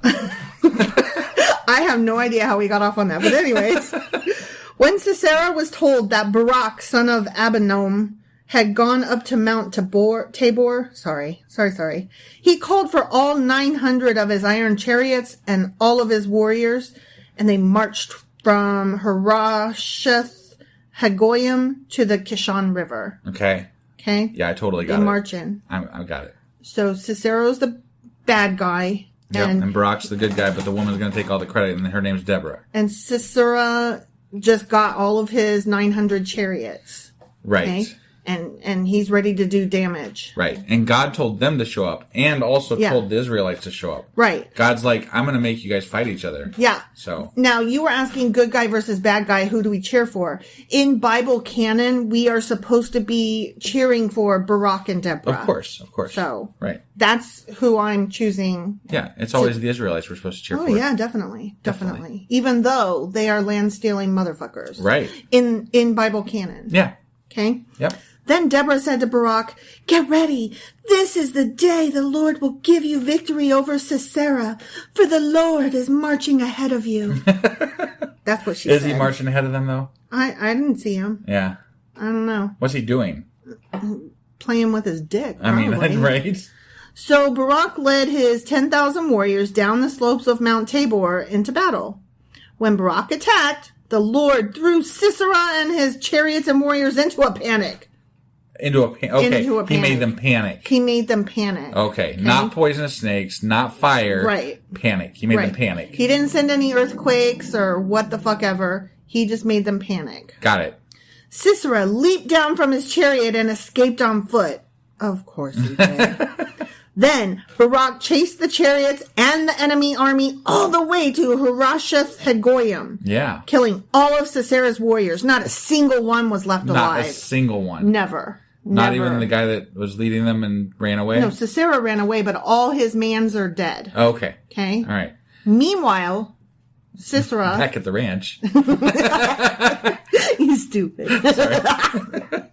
Meanwhile, Sisera ran to the tent of Jael. Jael. Not jail, like jail. No, it's Jael. Okay. So Jael. Sure. Okay. Whatever. So anyway, Sisera ran to the tent of Jael, the wife of Heber the Kenite, because Heber's family was on friendly terms with King Jabin of Hazor. Okay. Whatever. I couldn't follow all of that. That was too many there. Jael went out to meet Sisera and said to him, "Come into my tent, sir. Come in. Don't be afraid." So he went into her tent and she covered him with a blanket. Oh. I bet she did. She did. "Please give me some water," he said. "I'm thirsty." Right. So she gave him some milk from a leather bag and covered him again. "Stand at the door of the tent," he told her. "If anybody comes and asks you if there's anyone here, say no." Okay. Right. But when Sisera fell asleep from exhaustion, Jael quietly crept up to him with a hammer and tent peg in her motherfucking hand. Holy shit. Then she drove the tent peg through his temple and into the ground. I think maybe he tried to do something more than just lay under a blanket. I think you might be right. And so he died. Yeah, he did. Was the rest of that sentence. Right? Holy shit, That's man. pretty. That escalated quickly. Wow. He was just hiding, and then she just took a tent peg to his head. Damn. Yeah. It's rough. That's nasty. It's a hell of a way to go. When Barak came looking for Sisera, Jael went out to meet him. She said, "Come, I will show you the man you are looking for." Look what I did. Is that the right guy? Did I do good? You guys not going to kill me, right? So he followed her into the tent and found Sisera lying there dead with the tent peg through his fucking temple. So on that day, Israel saw God defeat Jabin, the Canaanite king. I'm pretty sure it was what's-her-butt. Yeah, I mean, she's the one that drove the damn tent peg through his head. I'm cheering for JL. Damn. She's my hero. That is some... If I gotta pick a saint or like a muse, I'm all on board with JL. Right? She took a fucking peg to his head. Like, what's that badass motherfucker, right? Right? Yeah. Badass motherfucker. Okay. Blah, blah, blah, blah, Jabin, the Canaanite king. And from that time on, Israel became stronger and stronger against King Jabin until they finally destroyed him. The end. Okay. Damn. But a tent peg, right? Yeah. That's crazy. That's how they might have beat all of them, but she killed their leader. She killed the king. Right? Well, no, that wasn't the king. That was the warrior. Oh, yeah, that whatever. was the leader of the... The leader of the band. Whatever. Yeah. Anyway. The army leader guy. Yeah. Well, she killed him good. She killed him good. I mean, like, that's some, and wow. Her husband was supposed to be on the side of the not Israelites. But I thought they said that they were on good terms with them. I don't know. Like, it said something about them being on good terms, I think. Yeah, he crept to her tent because her husband was on good terms with his king. Yeah. Okay. That's why he went there. Got it. Because he's like, you're a friend and I'm in need. No, I don't think that's what it said. I think they said that they were on good terms with the Israelites, actually. Okay, hold on. Hold on. Nope, you're wrong. Oh. Sisera ran to the tent of Jael, the wife of Heber the Kenite, because Heber's family was on friendly terms with King Jabin of Hazor. You're right. I know. You're right. That's why he went there. No, I apologize. I just assumed since she put a fucking tent peg through his goddamn head. That's what I'm saying. That they had to be on good terms with the Israelites. It was shocking. Right? Otherwise, if she and her husband were on good terms with the Israelites, why would he go there and expect her not to tent peg his head? Right. Right. That's true. So, yeah. But my question is, what led her to do that, and how does her husband feel about it? There's got to be more to that story. I hope there is. You don't just randomly drive tent pegs through people's heads. I don't. I mean, yeah. Not more than once, anyway. That you know of. Right, yeah. So, okay, hopefully this story continues tomorrow in Judges chapter 5. Please, please, please. Right. All right, we'll see you guys tomorrow. Bye.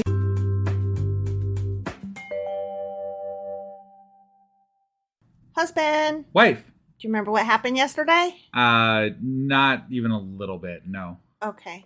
Well, it was something about Deborah was a prophet. Okay. And JL was a bitch who stabbed somebody through the eye with a tent stake. Okay. That's that was crazy.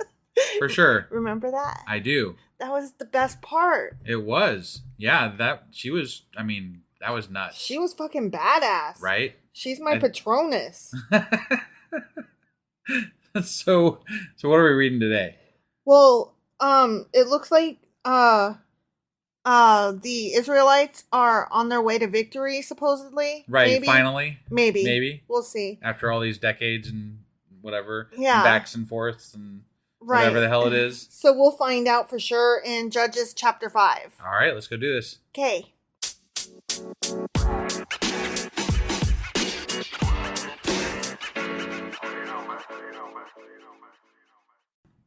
Okay, so before I start chapter 5, there's one other thing I should have mentioned in the recap just then. Oh, okay. So Deborah was, she was like, telling Barak, remember Barak? I do. That, he needs to go fight and win and shit. Yeah. And he was like, oh, you're a prophet, come with me. And then she was like, okay, I'll come, but you're not going to get the glory for this. Right, yeah. Yeah. And the reason that I wanted to make sure that was reiterated is because this is a little bit of a continuation of their story. Okay. It's called The Song of Deborah and Barak. Got it. So I thought it was really important to remember exactly what their dealio was. Yeah. Okay? Definitely. Okay. So on that day, Deborah and Barak, son of Abinoam, sang this song. Israel's leaders took charge, and the people gladly followed. Praise the Lord! Listen, you kings, pay attention, you mighty rulers, for I will sing to the Lord. I'm not singing today. I will make music to the Lord, the God of Israel. Yeah. Lord. Go ahead. What? Sorry, continue with the song. My bad. Lord, when you set out from Seir and marched across the fields of Edom, the earth trembled, and the cloudy skies poured down rain. Yeah. It's a great song. This is like top 40 hit. It was like you were in church shouting amen. Except that you said, yeah. I'm not sure how to, it's a fucking stupid song from the Bible. That's not really a song. It's just words. The towels are on the table and need to be folded. Right, yeah. I need to remember to order some more Slim Jims. Okay. The mountains quaked in the presence of the Lord, the God of Mount Sinai, in the presence of the Lord, the God of Israel. Oh shit! It continues. Oh my god, this is too long of a song. This is ridiculous. It goes on a little bit. I don't need songs anymore. I think the Bible should be done with songs. Well, you are gonna hate the book of Psalms. Well, because Psalms is nothing but songs. I've hated a lot of things so far already. So I mean, just saying. Okay. Ready? I'm ready. In the days of Shamgar, son of Anath, and in the days of Jael, that bitch who put the tent stake through that guy's eye. I mean, that was. I was loving that. Yeah. People avoided the main roads, and travelers stayed on winding pathways. Woohoo! There were few people left in the villages of Israel until Deborah arose as a mother for Israel. I thought I would, Damn, these people are like really full of themselves. They got a song and they're like tooting their own horn. They're like, I'm awesome, bitches. What the fuck? It sounds like they just were a couple that like wanted to take power. They're like, yeah, you're going to sing about us. We're going to be powerful. And I'm going to be a prophet. He's going to be a judge. And y'all going to bow down before us. When Israel chose new gods, war erupted at the city gates. Yeah, it did. Yeah. Yet, not a shield or spear could be seen among 40,000 warriors in Israel. Not a single shield or spear? Well, apparently not. I don't believe that. That's a lie. Right? Like, that's ridiculous. You're telling me they couldn't find a fucking sharpened pole in this field? Like, there's got to be something, right? Yeah. You can take a fork with you, for God's sakes. It's true. Yeah. Okay. All right. My heart is with the commanders of Israel. For those who volunteered for war, praise the Lord. Okay? Yeah. Consider this, you who rode on fine donkeys. Fine donkeys? You who sit on fancy saddle blankets. And you who walk along the road. Listen to the village musicians gathered at the watering holes. Yeah. They recount the righteous victories of the Lord. Definitely. And the victories of his villagers in Israel. Uh-huh. They've got nothing here. Like, I can't even fucking comment on this. It's just stupid. Then the people of the Lord marched down to the motherfucking city gates. Oh, damn. Yeah, they did. Not those city gates. The city gates. You ever wonder, like, was there actually ever gates? Or was it just like, I guess there was if it was like a walled thing. Like, if they got a wall. Dude, I got like no gates, idea. Maybe. Yeah. I'd have to get one of those books that you get for kids that shows, like, medieval castles and shit like that. Right. But only for the Bronze Age. I guess, but I mean, it's fair. I think some of those cities probably did have gates to, keep out whatever, Canaanites or something. I don't know how their fucking architecture works. Right, okay? right, yeah. Last I knew, they were in tents. Yeah. So, whatever. Yep. Wake up, Deborah! Wake up! Wake up and sing a song! Arise, Barak! Lead your captives away, son of Abinom! Mm-hmm. Down from Tabor marched a few against the nobles. The people of the Lord marched down against mighty warriors. They came down from Ephraim, a land that once belonged to the Amalekites. You know, the giants. Yeah, I got it. They followed you, Benjamin, with your troops. Yeah. From Machir, the commanders. Wait. Benjamin, wasn't he, like, earlier on? And haven't we gone, like, decades now past that? Yeah, they're saying. They're recounting the history or something? Yeah. Okay. They came down from Ephraim, ages ago. When, all right. Yeah. I'm sorry, it's a song. Back and it's forth. really hard to keep track of this. So, like, I'm not really following entirely here. Yeah. You just got to keep up. Just got to stay with it. Okay. Yeah. All right. From Machir, the commanders marched down. From Zebulun came those who carry a commander's staff. The princes of Issachar were with Deborah and Barak. Okay. So they were with them. They followed Barak rushing into the valley. But in the tribe of Reuben, there was great indecision. I hate it when there's indecision. That really fucks everything up, man. That happens to me every single fucking morning. Do I want to get off the bed? Do I want to stay in the bed? Yeah, and your day starts off like that, huh? Indecision all the time. Yeah. Is this the day I wear pants or is this the day I stay in sweats? Am I washing my hair? Am I letting it go? You just don't know. Right. So much indecision. Yeah. Why did you sit at home among the sheepfolds? Remember, he's talking to what? The sheepfolds. Sheepfolds? Sheep. Oh. Sheep. Folds. Folds of sheep. Okay. All right. Sheepfolds. Got it. Okay. He's talking to the tribe of Reuben because they had great indecision. Why did they sit at home amongst the sheepfolds? Why are you staying home, brother? Right. Yeah. To hear the shepherds whistle for their flocks. That's why I stay home. I always got to stay home to hear those shepherds whistle for their flocks. It reminds me of that song, I've been working on the railroad all the livelong day. Right. Yeah. Yes! In the tribe of Reuben, there was great indecision. Great. Yeah. Gilead remained east of the Jordan. And why did Dan stay home? Dan got shit on pretty much through the whole Bible, so that's why they stayed home. He's like, fuck that, I didn't get a good blessing, so I have no reason. Yeah. Asher sat unmoved at the seashore, remaining in his harbors. I mean, yeah. Sure. I mean, sure he did. I would too, I suppose. I do that every morning. But Zebulun, risked his life, as did Naphtali, on the heights of the battlefield. This is my singing voice, by the way. Yeah, no, I figured. My Bible singing voice, not my actual. Because we already tried Bible singing and that didn't work. That did not work. No. So instead, I'm doing it as like a sermon. Got it. Yeah. Yeah. Okay. The kings of Canaan came and fought at Tanakh near Megiddo Springs. This is still a song, right? Oh, yeah, we're still going. Okay. Megiddo Springs, songs bitches. were a lot longer back then. And they had no chorus. There's no right. But they carried off no silver treasures. No. Okay. No, they didn't. Okay. Oh, here we go. Ready? I'm ready. This is big time. Okay. The stars fought from heaven. The stars fought from heaven. Goddamn right they did. City of stars. Are you fighting for? Okay. All right. We're Canaan. The or Bible. Israel. The Bible is hypothetically God's word, right? Mm-hmm. And he's saying the stars fought in heaven.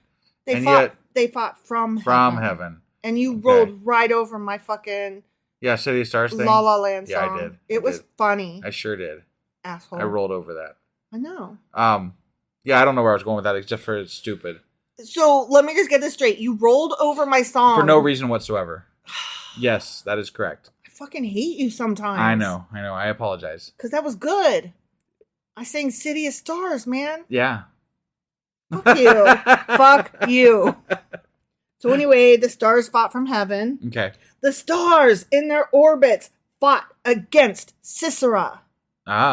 They fought. I'd have liked to have seen that. I would pay good money to see the stars. Maybe they mean celebrities. Like Lady Gaga came. I don't think that's what they mean. Lady Gaga's a star. She was fighting Sisera. Yeah, but I don't think that's what they mean. Maybe Brad Pitt was fighting Sisera. No, still, I think that's wrong. Leonardo DiCaprio? Nope. What kind of star do you think? The ones in the sky. No, name a star that you think would fight Sisera. I don't know who the fuck would fight Sisera. I think that Sisera would kick Elon Musk's little ass. I'm sure you're probably right. I know I'm right, goddammit. Right. Yeah. He's not a star anyway. Okay. Yeah. The Kishon River swept them away. That ancient torrent. The Kishon. Did you hear me? I heard you. The Kishon. The Kishon. Okay. Yep. March on with courage, my soul. March on with courage, my soul? My soul. He's speaking to his soul. Yeah. Okay. Don't you speak to your soul? Not really, no. Don't you say to yourself, soul? Nope. Let's get moving, soul. I can't say I've ever had that conversation. Me neither. I just was just checking. Make sure I wasn't missing out on something. Nope. Then the horse's hooves hammered the ground. The galloping of Sisera's mighty steeds. You know, every time I hear somebody talking about galloping or, horses. I know exactly where you're going. You're going with the coconuts. Yeah, the coconuts from the Monty Python and the Holy Grail. Yeah, like every single time anybody talks about horses galloping or anything, I'm like, yeah, and that's what goes in my head. Yep, because that's what it sounds like. Right? Yeah, coconuts. That's what they did a great job. They did. Those are some good sound effects. Because how old is that movie? Like that movie came out before we were born. I know. Yeah, I don't know. Like the early 70s or something, Something right? like that. Yeah. I'd have to look it up. It might even be like the late 60s, maybe. Right. I'm not positive. What I'm saying is by the time I saw it as like a teenager or some young person in my 20s, it was already so old. Right. And it was still fucking hilarious. What bothers me is that you didn't see it until your late teenage years or early 20s. Well, I had different parents. I know. I had Republican parents. Right. And also parents that, they didn't watch Saturday Night Live. Oh. They didn't watch, what are some other things? David Letterman. They probably didn't watch David Letterman. They didn't watch David Letterman. Yeah. We did watch X-Files. Yeah. But I think that was pretty much harmless across the board. It was just stories. We watched The Simpsons. That's a little, maybe, I think maybe your parents just didn't get it. I actually think you're probably right. Yeah.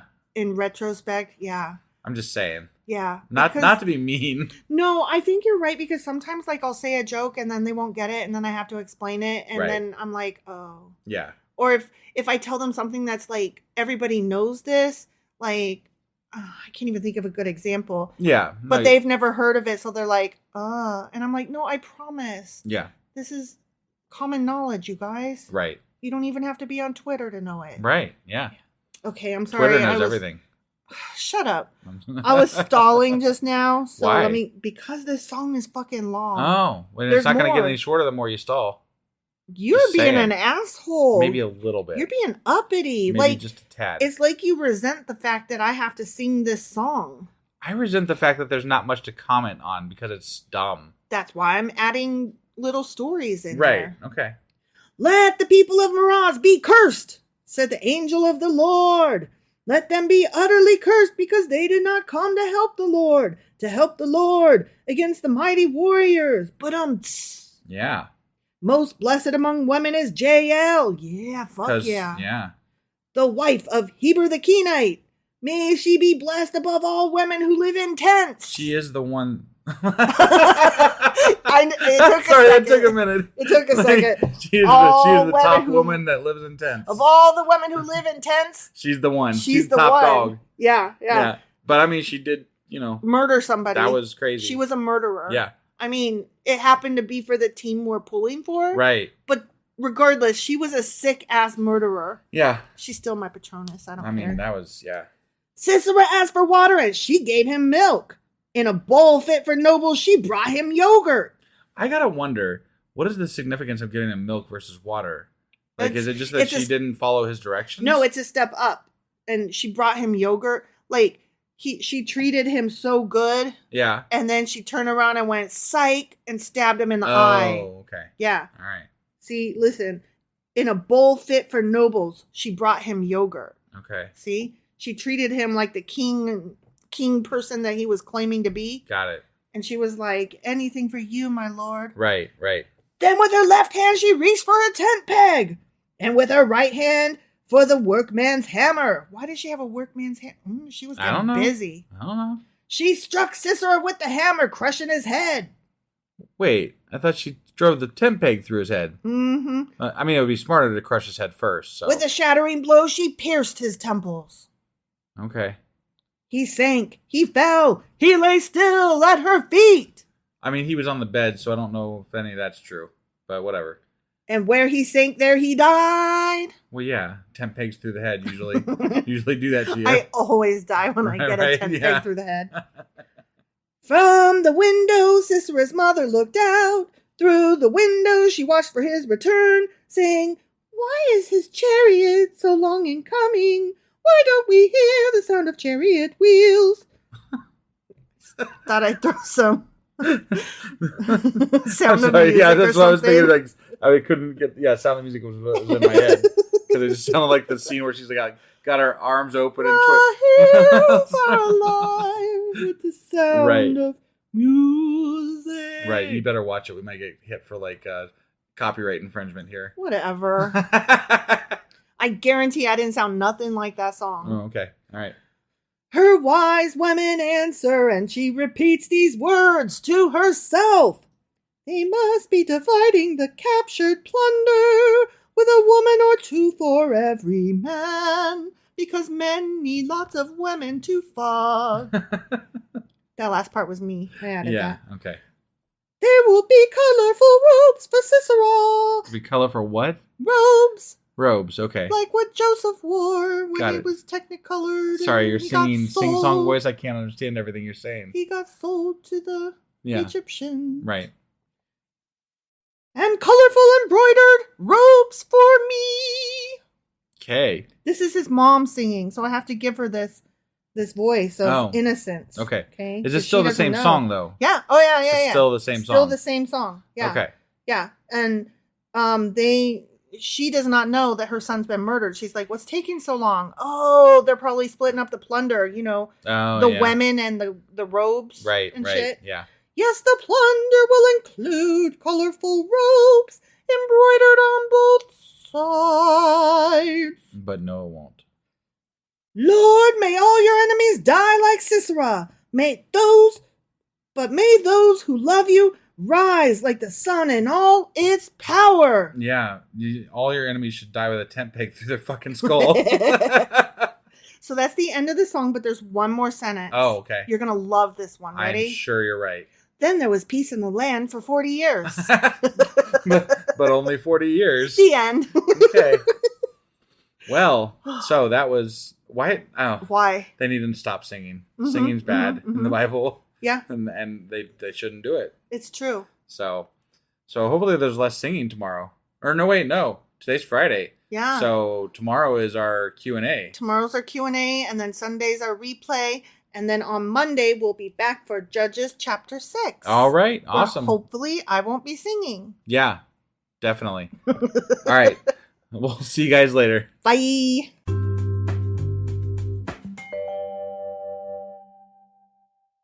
Husband. Wife. It's a Q&A. It sure is. Do you have some cues? Well, I think we had some cues, but... We did. I didn't recall what they were.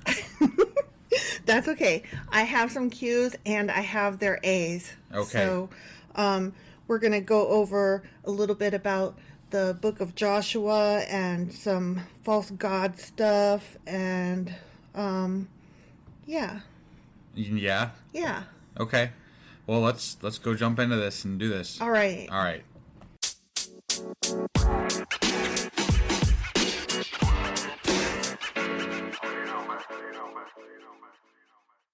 Okay, so the book of Judges, right? Yes, the book of Judges. So, I was kind of right in that as far as the time period goes, it does overlap the book of Joshua. Okay.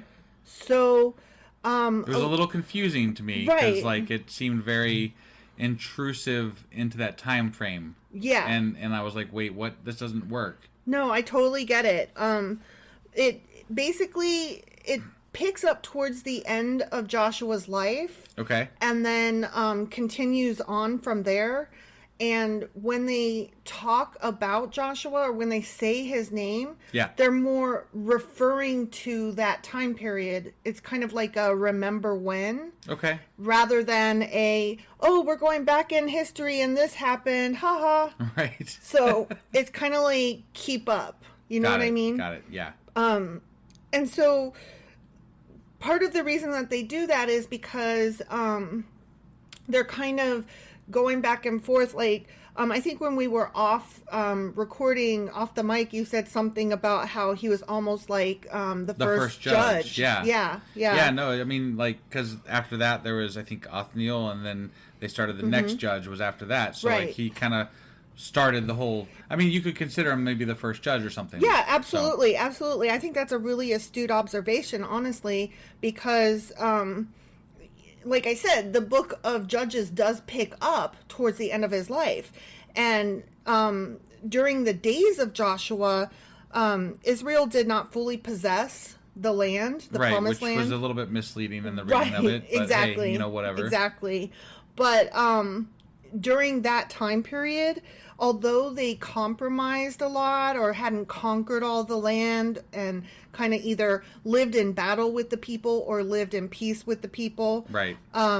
They weren't worshiping the idols of the Canaanites, or at least not overtly. Right. Like they may have been, but it was more closeted because while Joshua was living, this was still the generation, like the last generation of those who knew the deal as far as like what was what with God. It's almost the way it make it sound, because it's generational. It seems like back and forth, back and forth, back and forth. It almost seems like they need someone to hold them to this, or else, like they need an or else, and that person needs to be a strong figure for them to actually fall in line with the teachings, I guess. Yeah, absolutely. Otherwise, they devolve back into their old ways. Which makes total sense if you think about it, because we don't follow the same rules and belief patterns and behaviors as our parents. Right, and I suppose really Christianity would be a whole different ballgame if people were like, follow it or don't follow it, whatever. Exactly. I don't give a fuck. Exactly. So, it's not really surprising that each generation kind of does its own thing and that they fall in and out of pleasure with God. Right. So after the death of Joshua, that's when they really started worshiping the other Canaanite gods. Like, their idol worshiping and that kind of thing. So not the gods so much as the idols. One of those was, you'll recall, Baal. Yeah. And He was also the big bad Baal. Yeah. Well, there's Baal is like the capital G god, right? And then Baal without the little accent. Yeah. That would be like your lowercase referring to many gods. Got it. Like the other sub-gods maybe, or something like that, or whatever. Well, no, it's like basically when you're saying like the main one, like there is God, there is Baal. Right. But then when you're like, actually, there could be many gods, we don't know. There could be many Baals. Sure. So that's the differentiation between the two. Right. But the reason that they particularly liked this Baal guy was because he was the god of weather and nature and would thus ensure agricultural success. Okay. And that makes sense. They were, tending farms and stuff like that. So, they wanted to make sure that that stuff worked well for them. I mean, they were an agricultural community of people, so yeah. Right. Getting more to the bottom line, this relates to they were pursuing personal wealth. Right. So I mean, obviously, I mean, I think that's really what it all boils down to is, and I mean, they bring up wealth a lot in the Old Testament, like so far, and you know, they say if you follow God, that you're going to gain personal wealth and attain things, and you know what have you. So that makes sense. So another one that they worshipped was Ashtaroth, and she was one of our questions. Yeah, that's right. I forgot we did mention that. It seemed like I had heard something about that one at some point before, but I could be wrong. Yeah, that wouldn't surprise me. She was the goddess of love, sex, and fertility. Oh, okay. So yeah, it totally wouldn't surprise me. And I would like to do like a whole thing just on her maybe sometime. Right. Just maybe as like an extra episode somewhere. Well, it's just interesting to me that there was all these gods in this time period because you know everybody always hears about like your you know, Greek gods and Roman gods and all that kind of stuff, and then the Egyptian gods, and of course, you know, Christianity and you know, all these other pantheon of pagan gods, Hinduism and you know, whatever. Like, there's all these other gods out there, but you never hear about these gods other than like right now when we're learning that about them in the Bible. And that's not to say that people haven't done studies on them, but like they're not part of that like. The mainstream. Right, yeah. So, I mean, it's kind of cool to find out, oh, and here's some more gods. So, you know. Right. The ones that predate the Greek and Roman, and the ones that the Greek and Roman would have come from. Right. So, Ashtaroth, like I said, she was the goddess of love, sex, and fertility. So, insofar as what the people would be getting out of that would be physical pleasure. Right. So, they were greedy and wanted sex all the time. I mean, honestly, that sounds a lot better than the fucking god they picked in the end. So. I don't know about that. I'm glad you said that because a lot of times those practices incorporated child sacrifice. Why do they always gotta incorporate child sacrifice? That's bullshit. So maybe not. I just don't. What the fuck? Maybe not. So we had another question about what exactly were quote unquote judges. Yeah. And we were like, they don't sound very judgy. They sound like leaders. Right. Well, we interpreted that correctly. They were basically various rulers. They were generally military leaders and fighters and heroic leaders, more so than they were preachers of righteousness. Well, or that anything also like that. The way they phrased it, and again, this could be a mistranslation, but like the way they phrased it is very misconstruing. Like it's misleading. The word that they picked. Because they actually do have judges that they talked about back in Moses' time that they brought to like judge people and stuff like that. So like when Moses was told to delegate by his father-in-law. Yeah, so it was weird that they would use the same word. Now again, mistranslations abound, so who knows? But it is still weird to me that they use those same words. Yeah, no, I totally agree. At least in what we're reading. So. I totally agree, and that made me really happy that we guessed correctly what they meant. I didn't think they didn't leave much room for interpretation. Like they're like, yep, they're keeping them in line, and they're going to war and winning stuff, and yada yada yada. Well, it makes you wonder. Since these are what these people are doing and we're getting to know them by name, it makes me wonder if we actually misunderstood the meaning of the word judge earlier on. That could be. When he was it didn't feel that way, but when he was delegating, Moses, that is, was delegating responsibilities it could to have been these judges, leaders of those clans or whatever, or tribes or whatever, military leaders, fighters, stuff like that, to make decisions. Whereas I was thinking like a guy that sits in a robe with a wig on his head. No, that almost actually makes more sense. But I mean, without delving into that, I don't know that that's the case. But that would almost make more sense if they tied it in that way. Yeah. So it's just kind of funny to me that like we assumed one thing earlier on, and then when they described these new guys, we're like, oh. Yeah. So, the Book of Judges as a whole, we went over this a little bit in our intro to the Book of Judges. It recounts the history of the children of Israel, which is what we call the Israelites. Sure. From the time they settled in the land of Canaan after Joshua's death through to the birth of Samuel. Okay. Who the fuck is Samuel? We don't know yet. Right. There's a book about him. Yeah, I'm sure. There might even be 2. There's books about all kinds of things. No, I mean in the Bible. No, I know. I got you. That's what I meant. In the Bible, there's books about all kinds of things and people. So we're going to learn about him, but that's what Judges covers. Got it. So you know how Joshua was Moses' assistant? Yes. Okay. I didn't realize this, or I should have realized it because it makes sense in retrospect. It's obvious. Joshua did not appoint somebody to take his place after him to guide the nation. They didn't cover that. So yeah, that's interesting. Like, was there just nobody willing or ready to do it? Or worthy? I don't know. Or did he think he didn't need to train somebody? Did the person he trained die off before they got to that point? I mean, who knows? Like, I do know, remember towards the end of his life, he was, like, really displeased with the people because he was like, you know, you guys are starting to worship and you're not winning and you're taking these people as slaves. He was a little bit disenfranchised from them. Disenchanted. Yeah, that's right.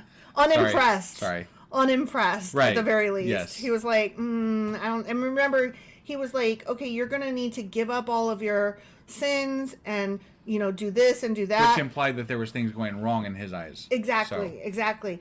And they were like, we promised to serve God. And then he was like, you can't serve him. Right. And we took it wrong at first until we looked into it more and realized that he meant, unless you do these other things, you are not able to correctly serve him. Right. And so that could be, and that would be my guess, is that he didn't have an acolyte or a person that he had been training because... Well, and to be fair to Joshua, I guess they were doing a lot of warring at that point. That's so, like, true. You know, it's hard to train somebody when you're going to war all the time. So. Right. I mean, Moses managed it, but he was traveling. Yeah. He wasn't... At war. He did some conquering. But not a lot. Yeah. Right. Like, they would do one, and then they would, like, travel for a few years. And let's be fair, Joshua was kind of with him learning probably from the time they left Egypt on, because he was going up Mount Sinai with them. So, like, he was an acolyte of Moses very early on. From the very beginning, Right. So, Joshua was already in old age when he... had to take over for Moses, and who would he have chosen at that point, you know, to follow him up? Right. So, I mean, he should have, but sure, obviously he didn't. So, so do you remember how we were? Oh, sorry, I'm changing the subject now a little bit. Okay. So, do you remember how we were like, what when there was the king who he chopped off the thumbs and toes. Yeah. Thumbs and big toes. Yeah. And so then our guys did the same thing to him. Yeah. That he had been doing. Well, they said it in the wrong order, and it was like really weird the way they led into it. So yeah. So, but we found out afterwards, like he had been doing that to everybody, so it made sense. It was eye for an eye type punishment. shit. Whatever, right. So I didn't realize this. It was a custom among the people at the time who did not like military life to cut off their own thumbs. What the fuck? So that they wouldn't be called to be in the army. It was basically an early form of draft dodging. Right, this is like the bone spurs and stuff. Yes, absolutely. Sometimes even parents would cut off the thumbs of their children so that they would never be called into the army. Damn. So that's the significance of why he did that. Because without their big toes, they couldn't march. Without their thumbs, they couldn't fight. Right. So... I mean, we still, you know, people today still don't want their kids to go in the army and stuff. But, I mean, like, back then it had to be a lot more relevant. Like, I mean, Absolutely. You were probably going to die. Yeah. Or at least be maimed or something. Absolutely. Like, it was not a good thing to be, I'm sure. And I don't think it was necessarily out of love of their children either. I think it was, we need help to run this farm kind of thing. Right, yeah. Like, I'm selfishness. losing... Yeah, absolutely. Right. Well, and not only that, but to carry on their name, because that's very important to them. Yes, that's true. So. That is true. So, so that was that. Another thing we had a question about was the City of Palms. Yeah. We were like, the fuck is that? The City of Palms, was that the... Okay. You have to remind me a little bit because I can't remember what that was exactly. I don't remember where it was. I just remember we had a question about what the fuck is that. Okay. It was another name for the city of Jericho. Oh, okay. So it was just Jericho. Okay. City of Palms. That's boring. Yeah. But that answers that. Right. Yeah. I mean, they have. Yeah. All right. Whatever. Renaming. Right. Sure. Right. Like, why can't you just call it what it is? My God. Right. Okay. I have one more thing, and it doesn't really answer our question, but it doesn't not answer our question either. Okay. All right. So remember when we were like, so an angel of the Lord, huh? Yeah. What is that? Right. And we were like, is it an angel? Is it a prophet? Is it God himself? Right. So most Christian scholars, and I say that because what I'm about to say, just take it with a grain of salt. Okay. All right. Most Christian scholars believe it is likely that it was God himself appearing in human form. Huh. But that's weird. Because of some of the phrasing, because there are other places in the Bible, like in the book of Timothy, which we obviously haven't got to yet. It says that God cannot be seen. Right. And they even referred to that with Moses because, like, you cannot look upon me and stuff like that, right? I mean, it's him in human form, which would. There's a distinction between. Magic why wouldn't he do that all the fucking time? Why wouldn't he come down and talk to them in human form all the time? As I said, it doesn't answer our question, and it doesn't not answer our question. All right. It is what it is. All right. So maybe sometimes God was human. I think it's part of that trying to apply New Testament eyes to Old Testament stories. I think it's part of that. Let's take all these crazy fucking stories and try to apply anything that makes any goddamn lick of sense to try to make it sound sensible, and it doesn't. Another word for that is apologists. Right? Yeah. Yeah, I think that's what it is. Like, by the time you get done spinning it all, your mind is so fucking frayed from all the bullshit running through it at that point that you can't even see straight. So right, because the truth of the matter is, nobody knows. Right. You know, it's a fucking book written in the Bronze Age by people that had nothing to do with this shit, and they're they're telling stories that got told to them by people that got told to them by people that got told to them, and so on and so on and so forth. So the likelihood that this happened at all is very highly to the negative. Right, and I think that especially applies in the Old Testament because the Old Testament was very much a oral history for such a long time. And it was more based on collective societal remembrance for them as a people. Well, and more than that, I mean, I think that even shows up in like where they steal stories from, older gods and stuff like that, and they don't like they basically incorporate all these different gods into this book. Sure. And they make it one story now, and it just doesn't hold water after a while. You're like, wait, this is over here. Wait, that's over there. Sure. What the fuck is this? Donkeys that speak? Jesus Christ. Yeah. I mean, it's crazy. It's highly unlikely that the thing happened, and then beyond that, it's very impossible that it happened the way they said. Right. Okay. So that's what I got for you there. Gotcha. All right. So that is the end of that. That is the end of that? I don't think I hit all the questions we had. Probably not. But I don't think we ever do. No. I mean, we kind of suck. Either that or there's literally like no questions in an entire week. Right. One of the two. It's never an in between. Exactly. But exactly. Hey, but at least one thing happened. What's that? We kind of maybe sorta, I think, finally have our sound fixed. I think you might be right. I had to give yesterday like a test run and see how it went, but I think we're good. Okay. I mean, more or less, More or less. We're never good. Insofar as we are unprofessional schlubs. Right, yeah, that. Yeah. All right, so that's pretty much all we got then? Yep. So that's a Saturday for you. That is, and tomorrow will be the replay. The replay, or as I like to call it, the recap or whatever. It's not a recap. Whatever. It's a replay. It is what it is, And then Monday we'll be starting with Judges chapter 6. All right, we will see you guys then. Bye. Bye.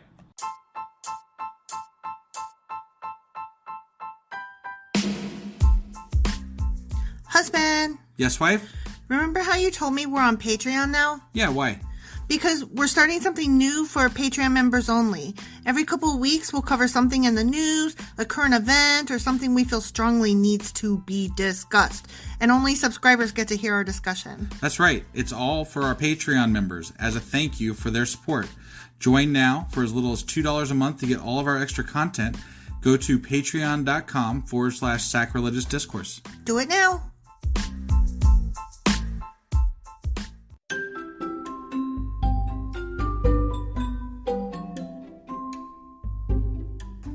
Husband, it's the end. It is indeed, wife. Tell the people where they can contact us. Well, they can get a hold of us via our email, which is sacrilegiousdiscourse@gmail.com.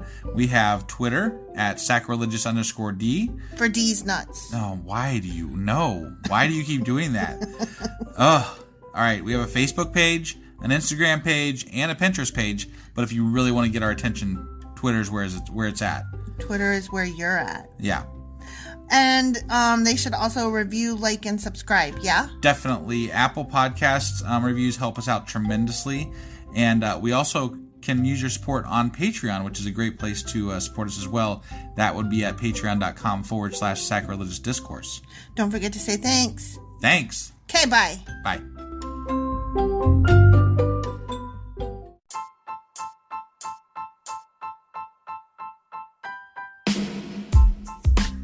Hey, wife, I guess that's the end?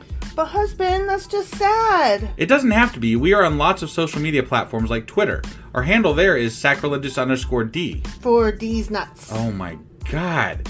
Stop doing that. Anyway, we're also on Facebook, Instagram, and Pinterest. There's a link to all of our social media sites at our website.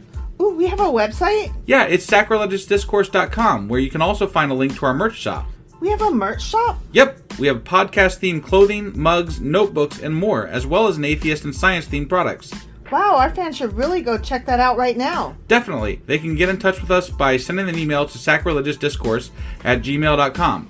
But before they do that, we could really use some help. Oh yeah? With what? Well, it's not free running the podcast, and we need some financial support in order to get better equipment, which will free up time so we can concentrate on our podcast and our fans. Okay, so what should they do? Head over to patreon.com/sacrilegious discourse and sign up as a contributor on our podcast. Supporters there receive additional bi-weekly episodes that we record just for our Patreon members for as little as $2 a month. Also, we'd really appreciate it if you would like and subscribe on whatever platform you're using. And Apple Podcast reviews help us out tremendously.